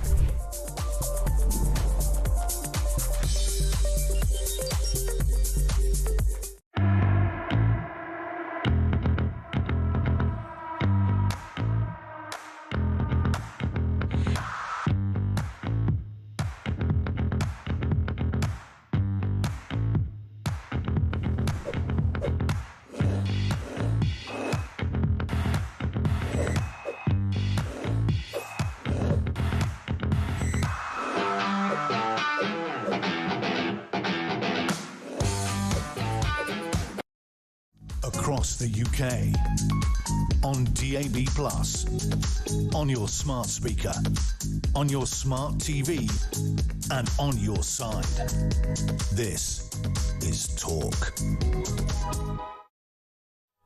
Welcome back. Wes Streeting attended the NHS LGBT conference. I believe it was yesterday, maybe in the 15th of September. Yeah, so that's yesterday, isn't it? I think it was in London. At this, he is said to have lamented the fact that he had to ban puberty blockers, a decision which he said made him feel very uncomfortable, because he was constrained by clinical advice. He also criticised situations in which, and I quote, blokes are having to go to the women's toilets because they were born female. He also claimed that a very small number of people regret medical transition. That is very debatable. And he says he's frustrated by the delay to a puberty blocker trial. And he told trans people, I am on your side. Now, that is a very kind of different message to what he has been sending to the people. He's been sending a very centrist message, saying, oh, it's time to block puberty blockers for kids. These are what they give kids, mixed up kids who say they might be in the wrong body before they reach puberty. So this stops puberty and according to medical experts, causes lifelong problems, physical problems. Let's talk to Kelly J. Keane, women's rights activist, feminist. Kelly J. Keane. Kelly, first of all, let's have a look, shall we, at Wes in action at this event. So I am definitely listening, but I would accept firstly, that's not the perception. And secondly, that in terms of the listening, that people have not seen action that suggests that I've got it. And in some areas, that's because I am constrained by the clinical advice and the evidence. And particularly when you're in this job, sometimes you do have to say no to things, even when it makes you feel really uncomfortable. And it has not sat easily with me at all that there are young people who've said, they've described to me how they feel about not being able to access puberty blockers or the risk of not being able to access puberty blockers in the future. And it's been distressing for me to hear. And it's not sat comfortably with me. No one's worried about men's spaces. Broadly, it's not been an issue of controversy. I've not heard men talking about men's spaces or men's sex-based rights. And yet, well, Kelly J, that's a very different kind of message, a very different tone to what he's been saying to the public. He didn't say he felt uncomfortable about blocking puberty blockers. He didn't tell us that. And there he is saying, oh, yeah, you know, the trouble is I'm constrained by clinical advice and evidence. So in other words, doctors saying these puberty blockers are very bad for kids and we've got evidence. And the health secretary feels constrained by that. That's a bit strange, isn't it? Yes and no. I feel a little more sympathetic, to be honest, after hearing him say it than reading what he said and how it was characterised. I think I'm going to be fair to Wes Streeting now, and I don't necessarily want to be. I think he's sort of said that he felt uncomfortable. The most alarming thing for me, I'm not going to lie, is the bit where he calls children young people. And I find that sort of erasure of what we're really talking about when he's talking about blocking puberty. We're talking about children. And he sort of says, you know, when I talk to young people, and that is a growing trend in society, that when children are making lifelong decisions, suddenly they're young people. But when they're criminally liable for something, for example, in the case of Graham Linehan being in court, suddenly a 17-year-old is a child, like a poor, defenseless, vulnerable child. So that's alarming. But for the rest of it, I just think we shouldn't ever listen to what politicians say. They don't ever say things that are really true. We should just watch what they do. And the government came out after the Cass review and made big claims anyway about what they were going to do to safeguard children. Then actually, what they're still doing is they're going to allow some nasty little trial where some children still get sterilised. So I think we should just focus on what they do, because this Labour government, I mean, maybe he'll be sacked by tomorrow. We just don't know. Most of them will be, I suspect, including the Prime Minister. Will you bear with me, Kelly, because I need to read out a statement from Wes's department, the Department of Health and Social Care.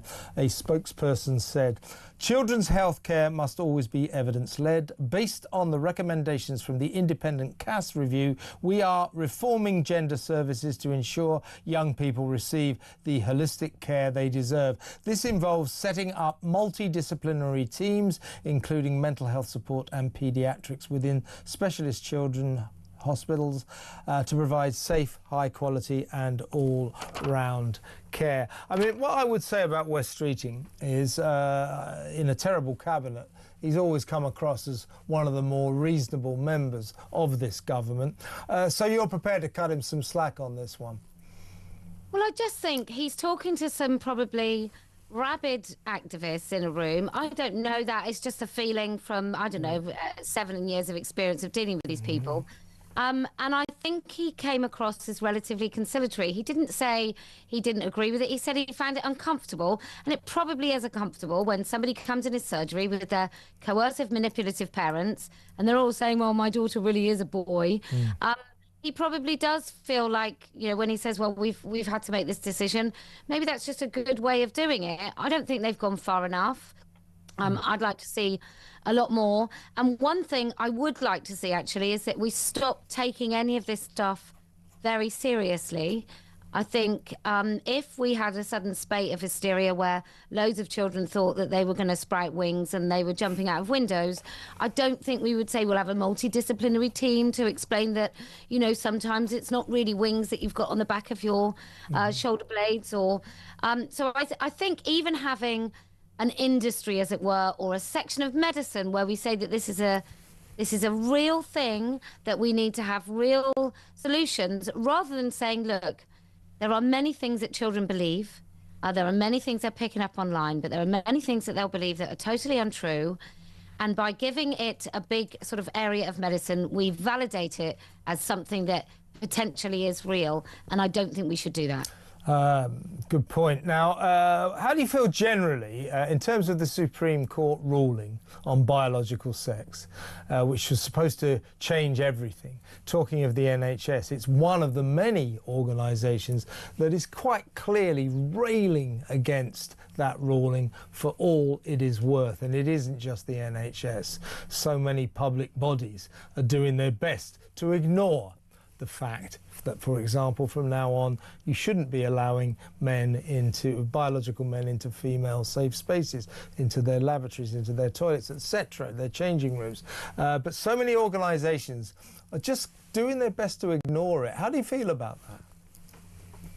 Well, I feel quite disgusted. And I think many of these organisations, they probably didn't start allowing men in women's spaces until, I reckon, 2017, 2018. I think in 2014, 2015 was when the big DEI push. That was when everybody started thinking, oh, we better have these policies. Like I said, 2014, 2015. 2018, probably they were enacted, and people had rewritten their policies. And introduce this nonsense. So it shouldn't really be as embedded as it is. In my own local council, they are still letting a particular man use the women's toilets, and that particular man is on a mission now to make everywhere gender neutral. So women don't have any women's spaces anymore. He'd rather take them all away than go and use the men's or allow women any spaces where he's not allowed. Yeah. So it's going to take a long time. Yeah, it is, because it's happening everywhere. And it's all too brief tonight, Kelly, but come on again soon and we'll discuss this contentious issue at length. Good to talk to you, as always. Kelly J. Keane there, feminist activist, women's rights campaigner. Next up, we'll discuss Trump's state visit. Stay tuned for that.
Across the UK, on DAB+, on your smart speaker, on your smart TV, and on your side. This is Talk.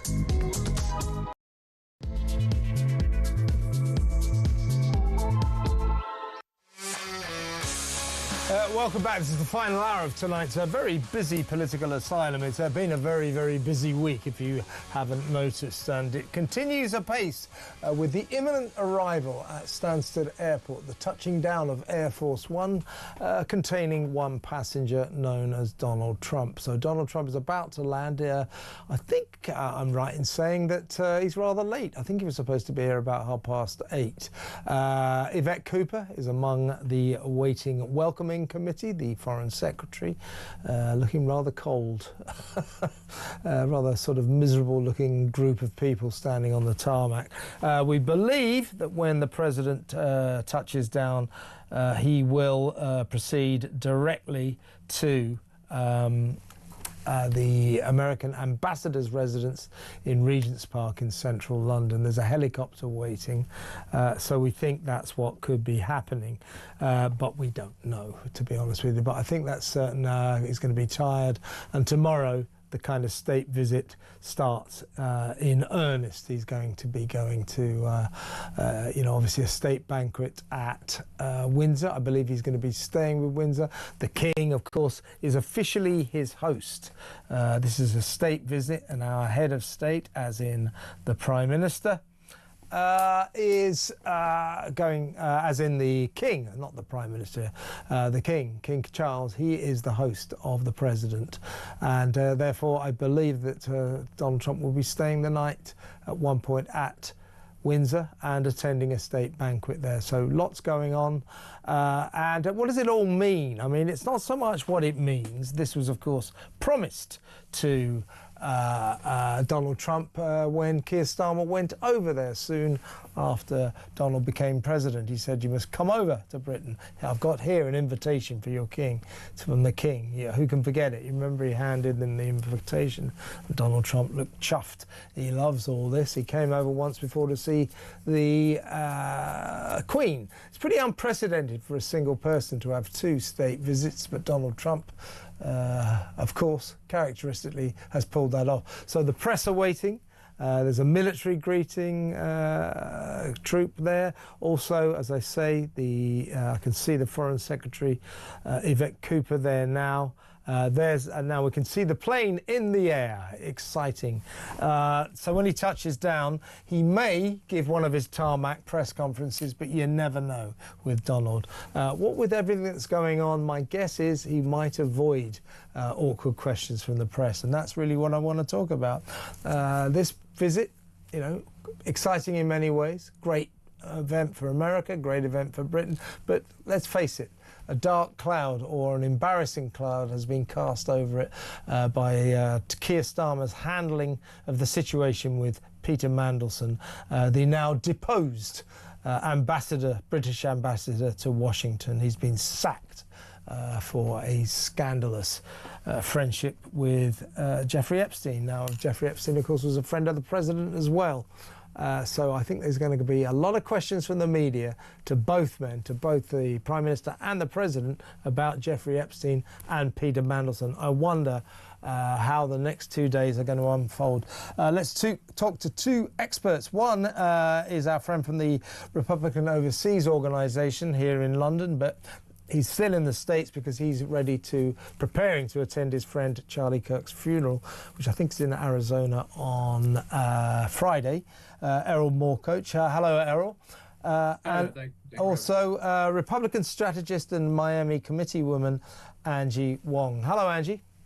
Hi there, Kevin. Good to have both of you on board. As I say, look, this is quite an exciting event for both of our nations, but there's a problem with this visit, and we know what it is. That the Prime Minister, Keir Starmer, was forced to sack our ambassador to Washington, Peter Mandelson, earlier this week.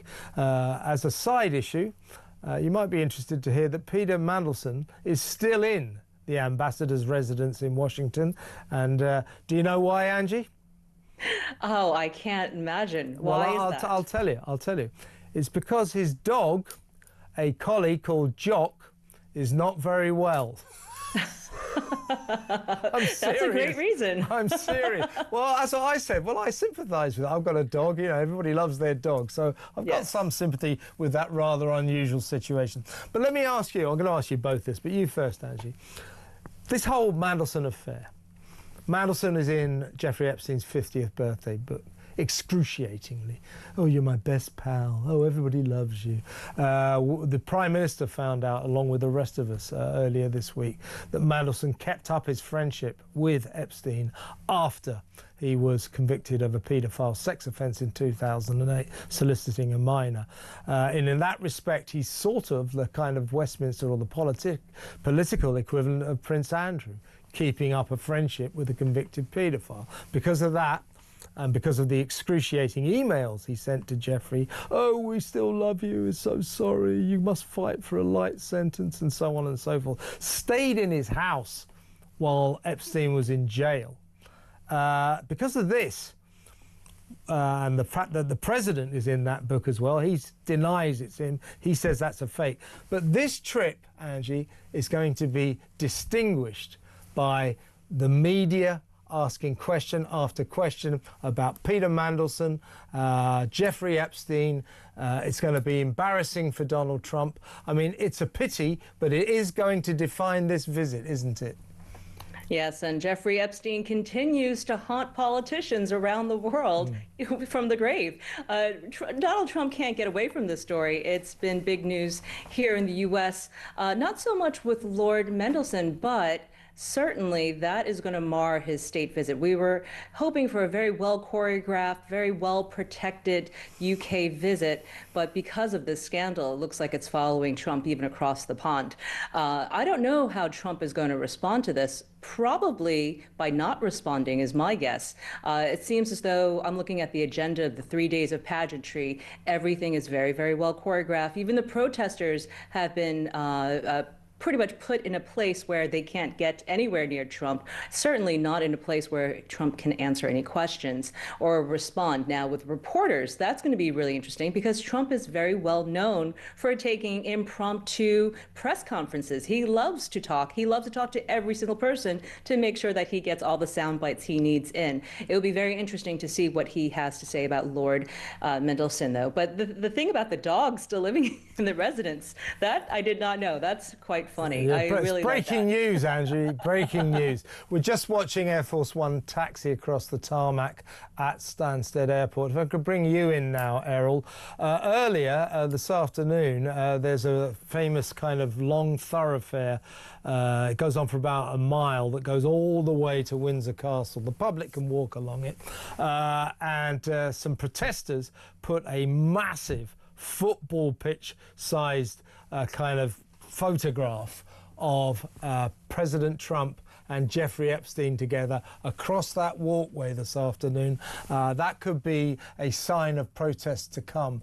It is a shame. We know, Errol, that the King is furious about this. He's furious with the Prime Minister's lack of judgment in appointing a man like Mandelson to this job in the first place, and the fallout could make this trip kind of embarrassing. Your thoughts? I think that's a very valid fear. I mean, imagine you have wasted all of this political and pageantry capital and the entire thing is marred by a situation that obviously there are so many ties, right? We have Prince Andrew, we have Trump, we have Mandelson, we have when people stopped being friends, why they were friends, everything. And, you know, this is a really important chance for the British government and by default the British economy, the British worker, to take advantage of this state visit. All I hear on British media all day is, you know, we're giving Trump what he wants, that red meat, that pageantry. And there's a lot of expectation that there's going to be a reciprocal. And I think, you know, that's incumbent upon the diplomatic corps to do that. Now, if Trump's, you know, thick-skinned, he's not going to have a problem driving past any of these things. When I was there for the last state visit, I mean, it was kind of funny. You had the big Trump baby balloon. They were selling all these knickknacks.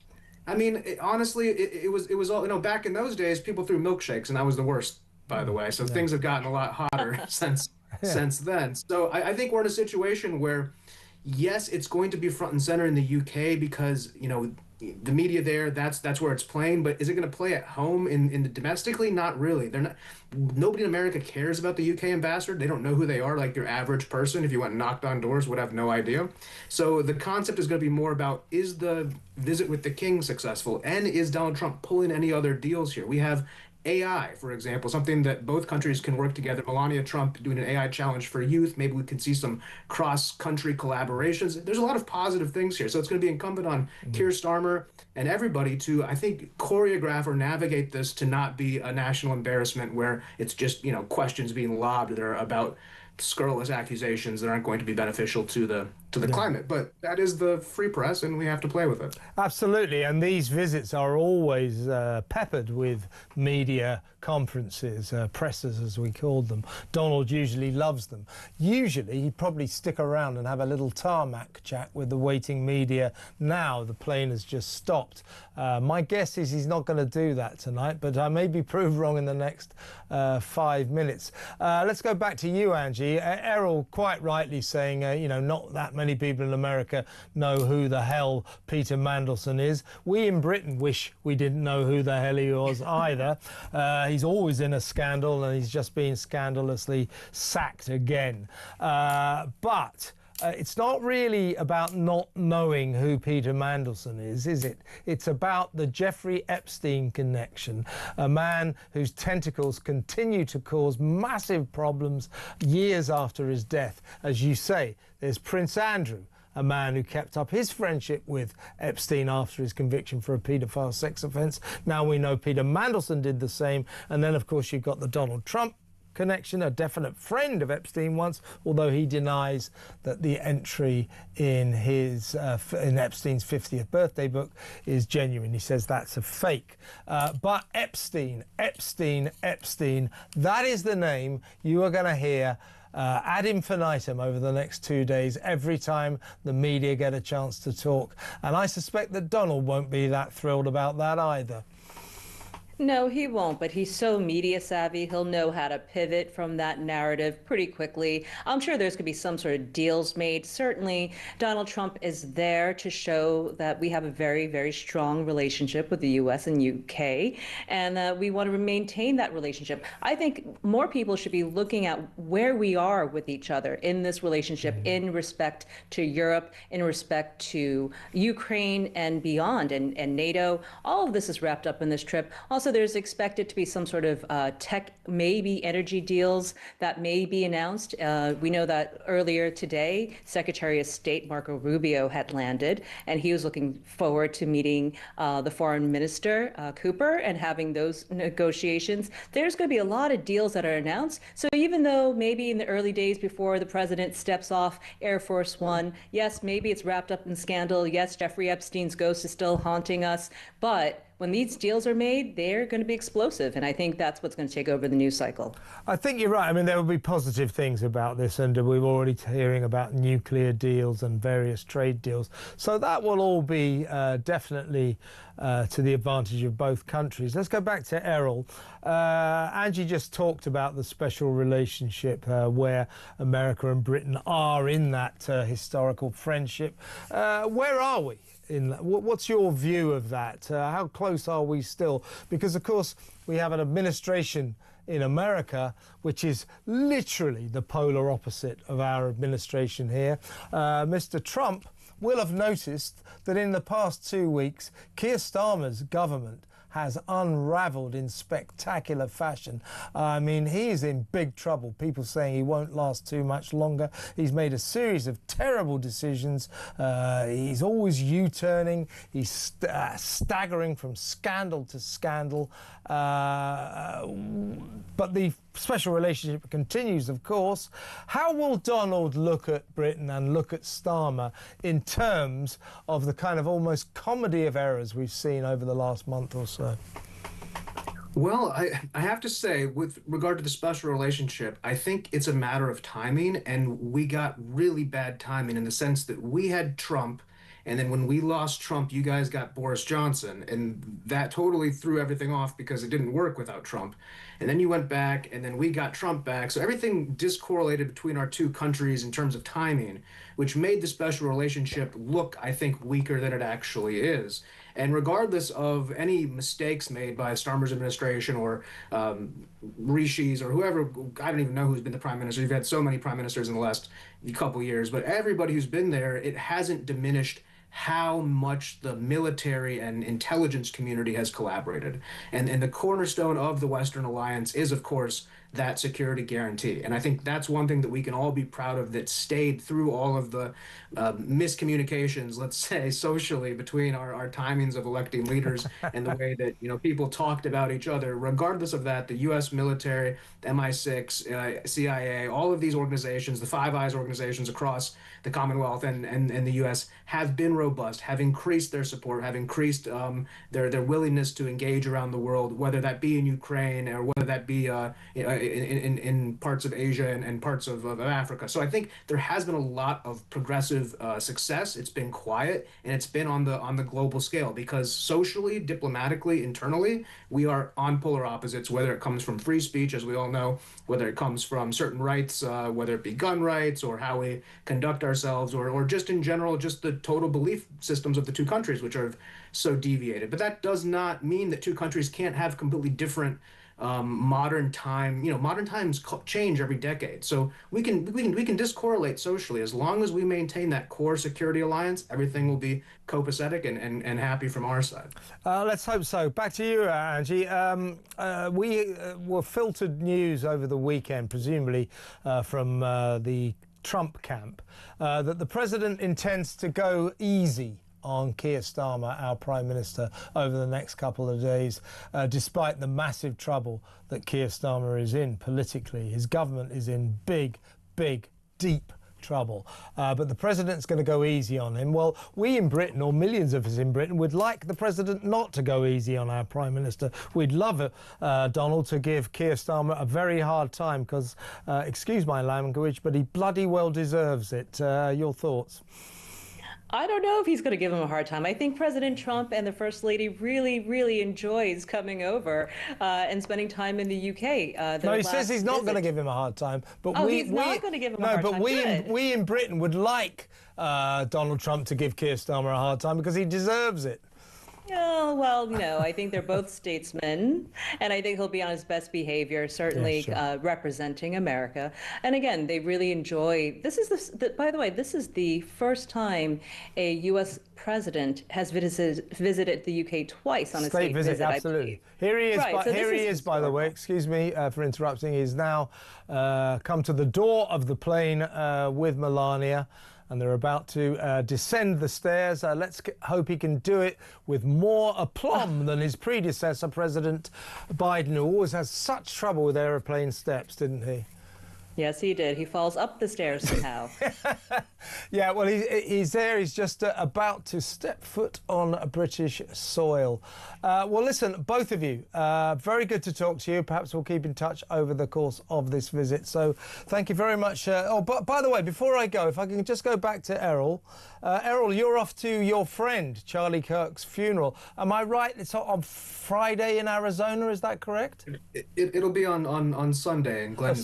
Sunday. At the stadium. We'll be flying there on Thursday night. Yeah. Can I just get a quick word from you? J.D. Vance delivered a pretty furious speech earlier today about the reaction of the left, dancing on Charlie Kirk's grave, actually using the tragedy of Charlie Kirk to intimidate people from the right, and reveling in the insults that they're hurling at this a friend of yours, this tragic young man, a husband, a loving husband, 31 years old, father of 2 children. I know it's a long shot, but we've got to do something about this rhetoric, haven't we? We have to do something about it, certainly. I think that, in 2020, we found out how many people were okay with them killing President Trump. And in 2025, we found out how many people would be okay with them killing somebody like you or me. And I think that's the sort of cultural Rubicon that's been crossed when words like silence is violence, or words are violence are brought in, or concepts of dead naming becoming murder. You give justification to demonize people. You call people Nazis, you call people fascists for 10 years. And then you sort of turn around and say, whataboutisms? It's very hard for people on our side to say, oh, you know what, you just shot the nice Christian kid who wanted to talk to you. People who a lot of us wouldn't have given the time of day. Charlie led that and said, no, we can sit down and talk to these people. When he came to California in 2015, he really inspired me. I remember thinking, like, man, all right, this guy can do it, at least we can try. But now a lot of people don't feel that way. They're not looking to reach out across the aisle when, they're spitting on the man's grave and laughing at our friend's death. And that's not something that we did. And even though there's bad people who will go and mock anybody who's dead, you didn't see any, big name people mocking the deaths of, for example, those 2 congressmen Congress people in Minnesota. But they were killed, by the way, by somebody who knew them. Just like the governor of Pennsylvania, their governor's house was attacked by somebody who was a Palestinian rights activist. So when they say that political violence is on both sides, we don't really see it that way. And so it's going to be very hard to tone down the rhetoric when, especially J.D. Vance and the president, have had enough of it. And they're not going to say, hey, this is coming from both sides. We're saying this is coming from one side, and it needs to stop, because our side, the people who we represent, you saw vigils. They killed our civil rights leader. We lit candles and prayed. They killed some fentanyl addict and went and burned down half the country. So that's the difference between the 2 sides, and that's where we are today. Well, Errol, good to talk to you. And once again, I know he's a good friend of yours, so I'm very sorry for your loss. Angie, before we go, is Angie still there? We're just watching the president, as I predicted, because I'm very, very clever. The president did not stop to talk to the press, and I think I know why. I think you know why. Quick word from you, if you don't mind, Angie, as President Trump and Melania climb aboard this helicopter and head into central London, where they will stay with the American ambassador at his fabulous residence in Regent's Park here. A quick word from you about what I was discussing with Errol there, the extraordinary reaction of the left celebrating the death of Charlie Kirk. Now, Erica, his heartbroken widow, made a powerful speech, an absolutely dramatic speech, where she said to these people who are dancing on her husband's grave, celebrating his tragedy, that they do not know what they have unleashed.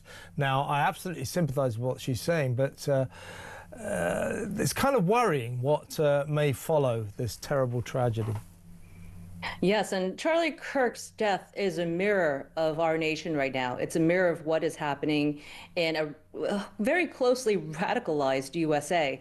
And that's what scares me, because instead of a unified outrage for the murder of a political figure, you had people cheering his murder on as if it were a sports team winning. That was disgusting to witness. As an American, I just don't support anyone who cheers on murder, but we're there.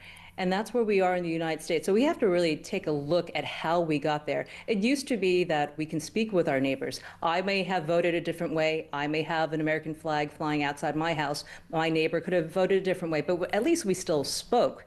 And now we've lost that sense of community. So I think we really have to kind of do a little bit of soul searching at this point as to where we are. Are we going to continue this war of left versus right? Who's more right? And is it justified to use a bullet? Because certainly that's what the left seems to be cheering. So I find this to be a very, very dark place in America right now. I don't know how to get out of it. I know social media has a lot to do with it, because social media does reward those type of rage clicks. And I think that's what we've been seeing from both sides. I agree with my colleague. I think Errol's right. Most of it is coming from the left, but we do need to find a way of at least toning down the temperature on this, because I don't want to see any more political violence. And I should stress, Angie, that, you know, in little old England over here, the rhetoric has been just as vicious, just as violent. Lots of left-wing people celebrating the death of poor Charlie.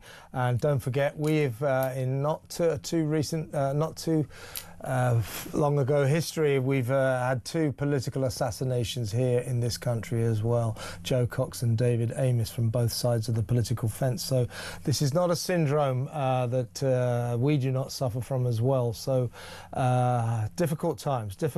But very good to talk to you. Let's talk again soon.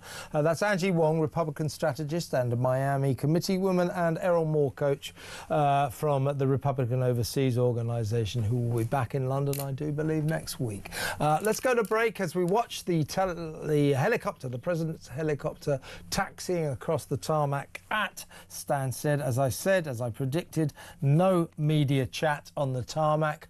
That's because he knew the kind of questions that were coming his way. Had he have stopped to chat, just a very quick hello from the Foreign Secretary, and he's out of there. We'll, of course, cover his two-day visit throughout the next 48 hours, keeping you updated with all developments and all events. So stick around. What we'll do next is we'll talk to you. I'll read some of your messages. I'll play out some of your WhatsApp voice notes, but mainly I'll talk to you on the phone, 0344 499 1000. It's good to talk on Talk. Stay tuned.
Reform, in its previous guises, had no policy other than leaving the European Union, which the Conservative Party delivered. So if that's what you're talking about, that was done by Boris Johnson.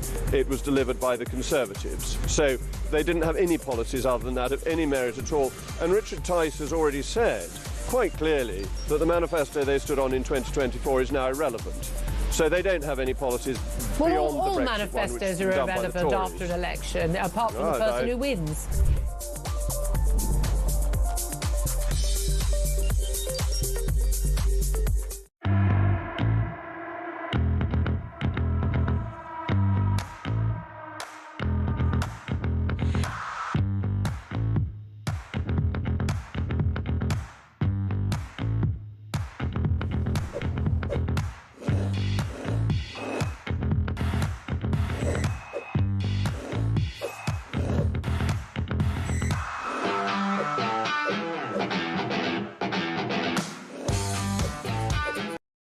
Across the UK, on DAB+, on your smart speaker, on your smart TV, and on your side. This is Talk. Welcome back. Got lots of WhatsApp voice notes, so let's play one straight away. Here's Carl on Keir Starmer. The guy is an absolute disgrace. I'm absolutely furious with the guy. I've never been so angry about anything politically in my whole life. And I'm just lost for words how anybody can support this guy. How can them Labour MPs sit there and not hand in the note, walk away, resign, go independent, do whatever you like, but how can they support him? It's disgraceful. Well, Carl, I think your rage and your frustration is echoed by millions of people across the country. And in fairness to quite a few Labour MPs, they're joining in the anger as well. So Labour MPs making it pretty damn clear, particularly the backbenchers, they've had enough of this guy. He's just not up to the job. Because we've got so many, let's play one more WhatsApp voice note. This is Steve on One In, One Out. Hi Kevin, quick one. Why are they being flown back on the aeroplanes? Why don't we just march them down to the docks in Kent or whatever, put them back on board a Navy ship and take them back across en masse? Why are we messing around with private flights? They came by sea, they should go by sea. Carl, Isabel Oakeshott was pointing that out earlier. Why are we spending 650 quid a ticket to send them back on scheduled Air France flights? By the way, most of them will be accompanied by sort of 6 security guards and a medic. The total, it could work out $4.5 grand per migrant. So if we ever do get 40 a week going back, that's going to be quite a bill, isn't it? Quite an air flight bill. But don't worry about that, because we won't be getting 40 a week. So far, my prediction as soon as they announce this was they'll never get a single migrant back to France. So far, it's right. We've had at least 3 have all taken their case to the High Court, and every single one of them, the judge has said, yeah, you can stay. I told you. I knew that would happen. Let's go to Sue in London. Hello, Sue. Oh, hi, Kevin.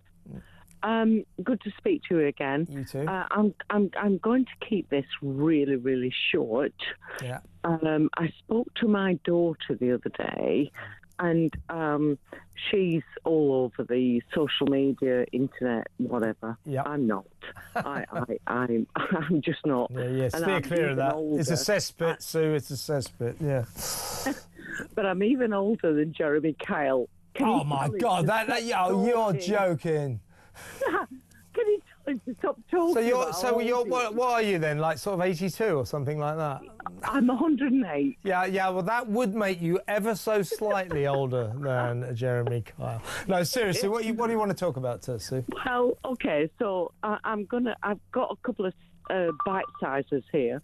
So my daughter said, on the internet, they don't call Keir Starmer. They call him Kid Starver. Kid Starver, yeah.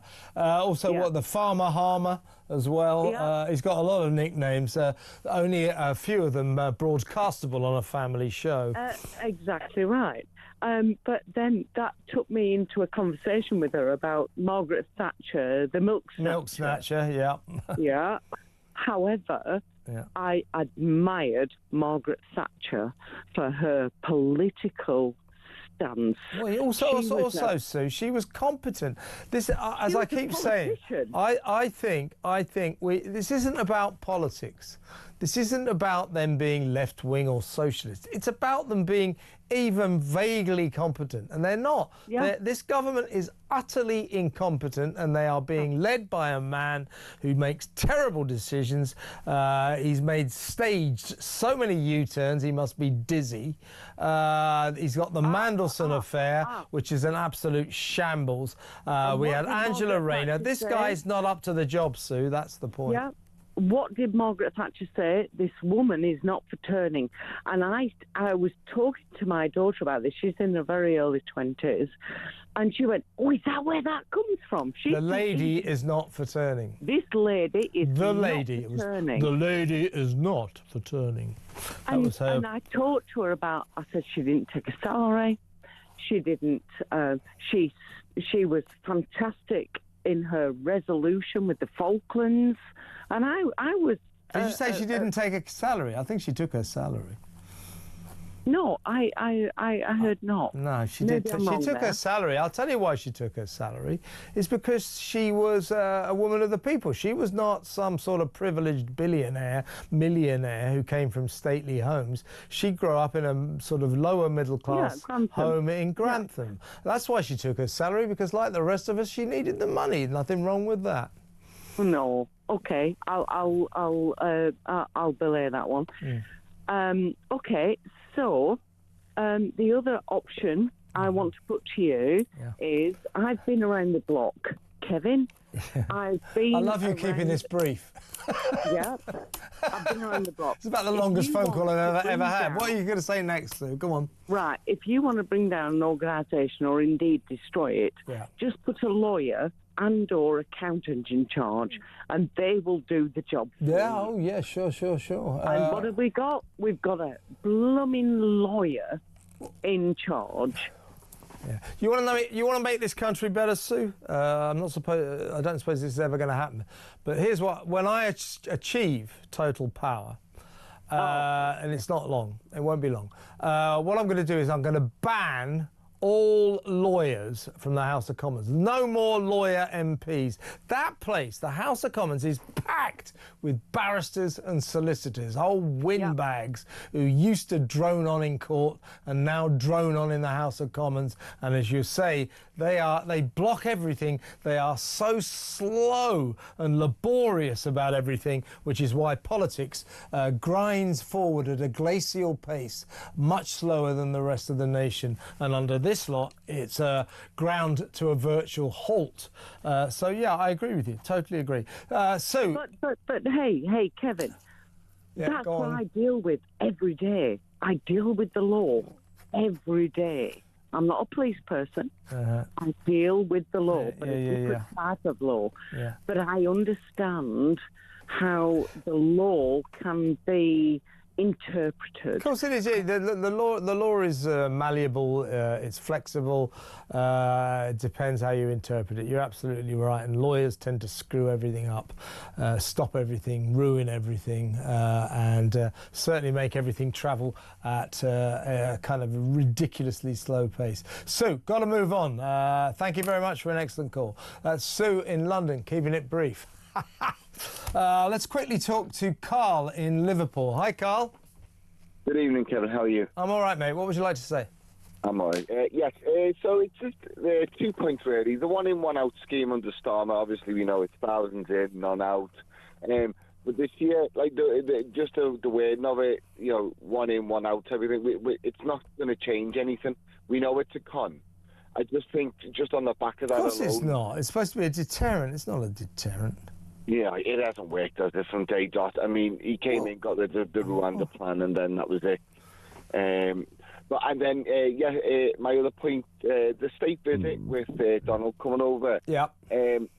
I think there was a reporter on today that said that he looked a little bit when he was getting interviewed or answering questions. He was. Well, he's not answering. No, he didn't answer. He just landed. I'm looking at him now. He landed, came down the stairs with Melania, said hello to the soldiers, said hello to the Foreign Secretary, Yvette Cooper, and walked straight across the tarmac, got onto a helicopter and flew straight to the American ambassador's residence, his fabulous mansion here in central London in Regent's Park. So he didn't take any questions, and I knew he wouldn't. Oh, no. I mean, before he left America, he was interviewed by an Australian. Yeah. Apparently he was quite rude to her, and someone said he's gonna. I'll tell you what, Carl. He'll end up being if he gets irritated by all the questions about Jeffrey Epstein and Peter Mandelson, he'll be rude to other people.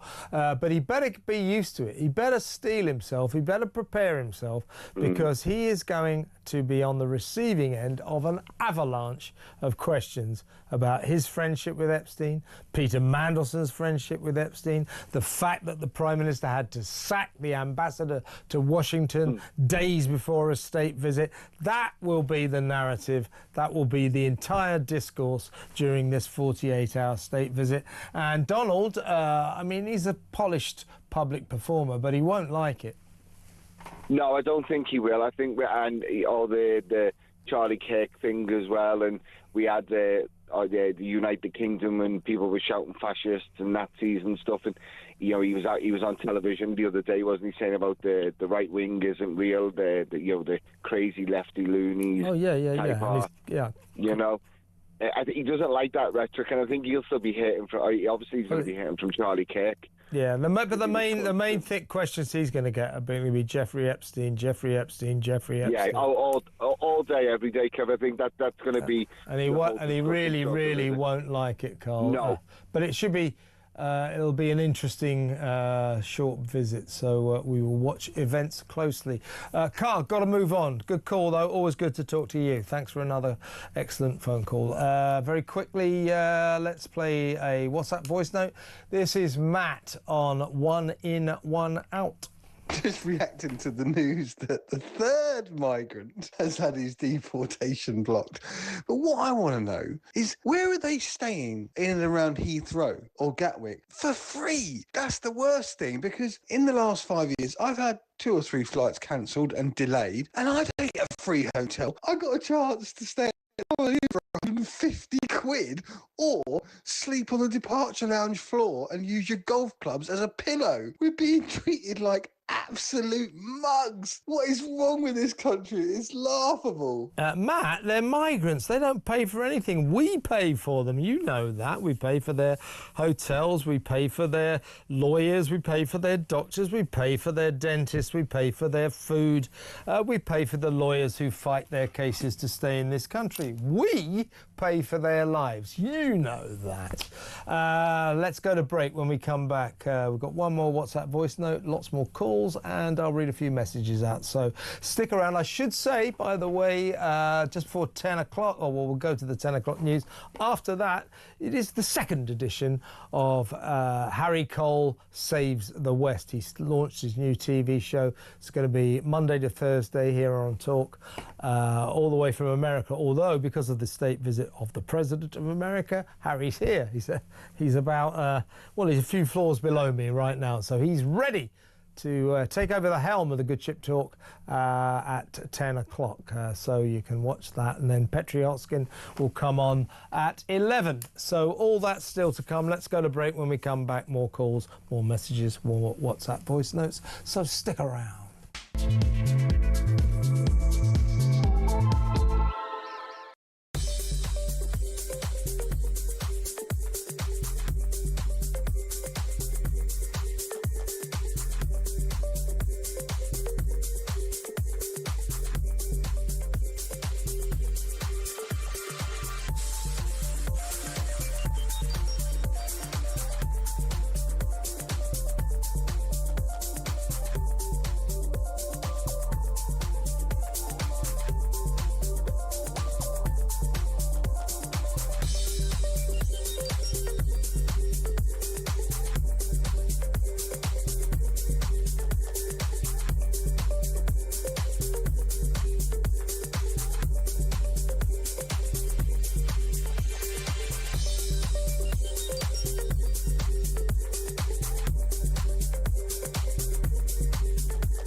across the UK.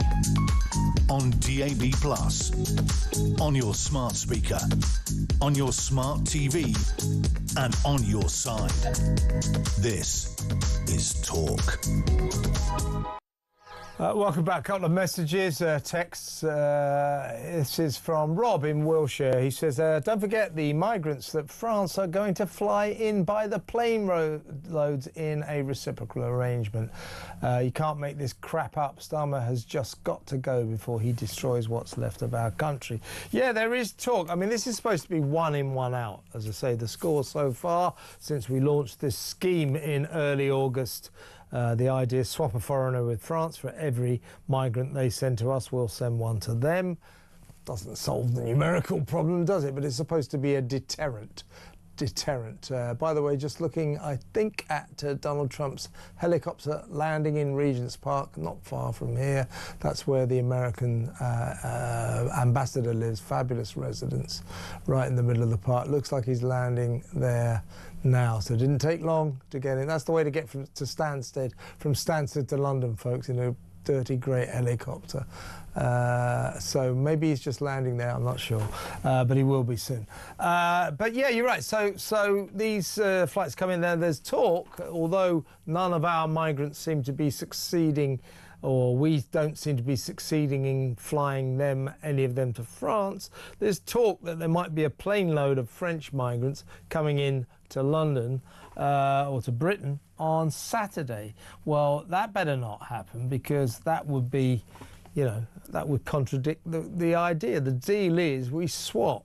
So we can't have a plane load of French migrants coming in when we haven't managed to get a single migrant over to France due to the human rights racket, the ECHR and all that, and the immigration lawyers are successfully lodging these last-minute 11th hour legal challenges. Human rights, modern slavery, ECHR, all that. I told you, I knew this would happen. Let's have a listen to Tristan, Unite the Kingdom. He wants to talk about the Unite the Kingdom march. Why is it they are so obsessed with racism? The march was nothing to do with racism. The march is to do with how absolutely catastrophic this useless government is and the government policy that they've implemented, which has affected nearly everyone in this country. And people are just fed up. That's what the march was about. Nothing to do with racism. They're obsessed with racism. It's just ridiculous. Yeah, you're totally right. Yeah, you know, you're racist. It's the way to shut down debate, the way to attack anyone you don't like. You're racist. You're racist. They were not racists. Most of the people at that march on Saturday were not racists, and most of them, you know, everyone knows all Tommy Robinson's mob. Tommy Robinson was there, his supporters were there, they've got every right to do that, but so were a lot of other people. It was a convergence, as I keep saying, a coming together of people from all walks of life, different factions, with one cause, and that is to object, to protest about this dreadful government, kind of almost unprecedented. At least 150,000, maybe many more were there. Let's talk to Jeremy in Stockton-on-Tees. Hi, Jeremy. Hey, Kev, how are you doing? I'm all right. Starmer. Yeah, Starmer, just regarding the fact that he became a Labour leader, is, to me, was probably, let's choose this person to legitimise the Labour Party after the catastrophe of Corbyn. Corbyn, yeah. Yeah, sort of like being former head of the DPP and sort of like educated, probably at a higher level of education than a lot of the people that surround him. And I think he was probably a person that they could choose as a frontman of a party, creating power and sort of thing. You're right. He was a kind of puppet who was parachuted in. Yeah. Blair and the gang thought he was a decent figurehead for the second wave of New Labour, if you like, taking over from Corbyn. But they picked the wrong man. He's not up to the job, is he? Well, I don't know whether they brought him in as a sort of, hey, we'll get him in, we'll get him power, get him out and get the proper lefties in control. I'm not sure about that. I mean, I think they... Really?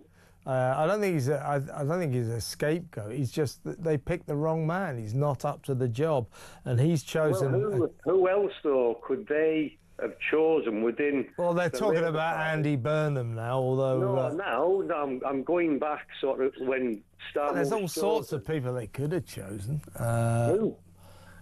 Well, who could you say that was sort of like somebody that would say, oh yeah, this person sort of like, yeah, I can sort of.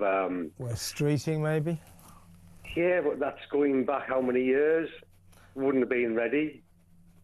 Well, you know, nor was Keir Starmer. No, he wasn't. But the fact that he'd been head of DPP, this yeah, well, he wasn't a very good head of the DPP. No, he was shocking. Absolutely was rubbish. Shocking. He was rubbish. But the fact that they could make him believe that we want to make you the leader of our party, and you were going to be the top man. You're going to clean it, make it look as if he's cleaned it up. Well, they haven't. They've cleaned it up themselves. Well, haven't. Well, it's filthy. It's filthy. He said he was going to clean up politics. His administration, his scandal-ridden administration, has made politics even filthier than it usually is. He's a disaster on all fronts. He's a catastrophe, and someone else will be leading them very soon. Jeremy, I've got to move on, but good call. Thank you very much, Jeremy in Stockton-on-Tees. Well, it's Georgina time. Hi, Georgina. Georgina in London, of course. Good your evening. Your thoughts. Being older than all of you, I'm going to give you a little bit of my elderly wisdom. Okay, Georgina. Okay. Hit us with it. I'm going to hit you with it now. Starmer did not go to Parliament today, Kevin, because he knows that he'll be grilled by other members of the House about the lies, the sleaze, and the overall mishandling of the Mandelson scandal. Starmer is now fighting for his political survival. As we all know, he can't accept criticism, nor does he like confrontation. Here is a man who has no direction, nor has he courage and conviction or backbone. His idea of leadership is to say what he thinks people want to hear, whilst all the time having no intention of following through with the promises he makes. We have been gaslit to such an extent that we cannot see where our country is headed anymore. We have seen this time and time again. He's flip-flopped, diverted questions and lied his way through many scandals within the Labour Party without taking any accountability or indeed responsibility for his actions or the actions of his party. And even when he's on the ropes, he will not admit to any wrongdoing. He has continued letting our great nation be invaded by illegal economic migrants, whilst withholding information of how many millions of legal migrants we have here already.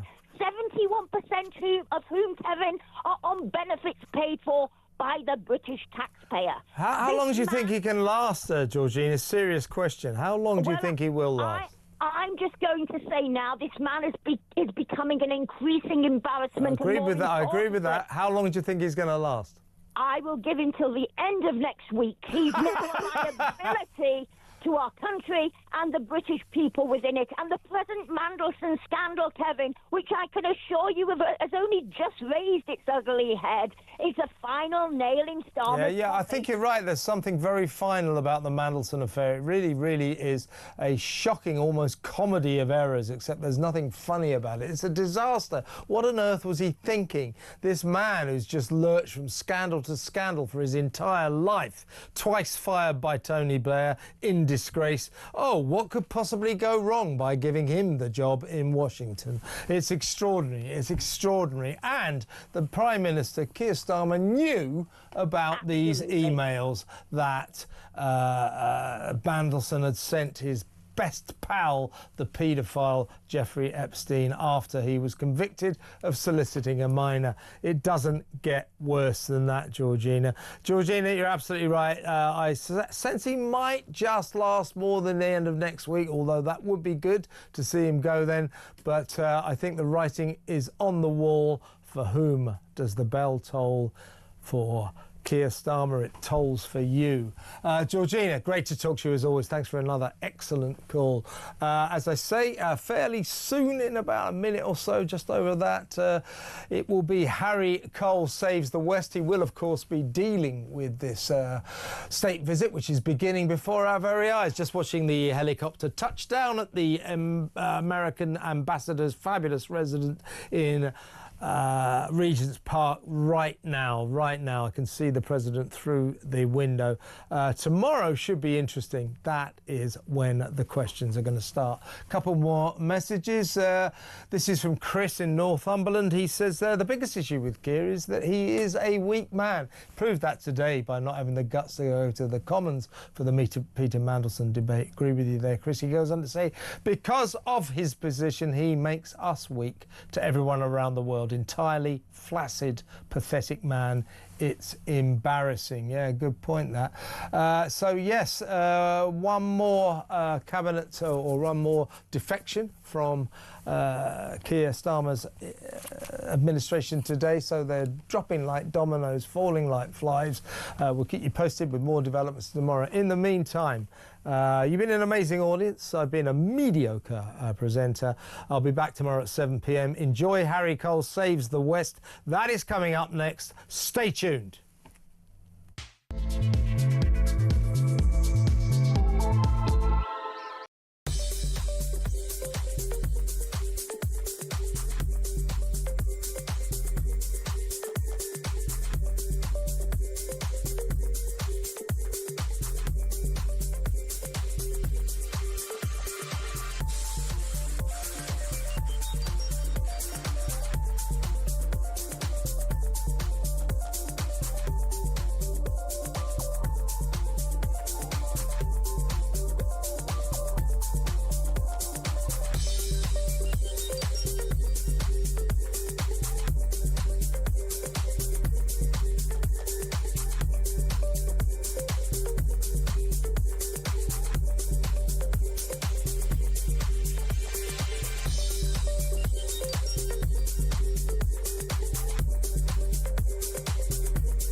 Policies other than that of any merit at all. And Richard Tice has already said quite clearly that the manifesto they stood on in 2024 is now irrelevant.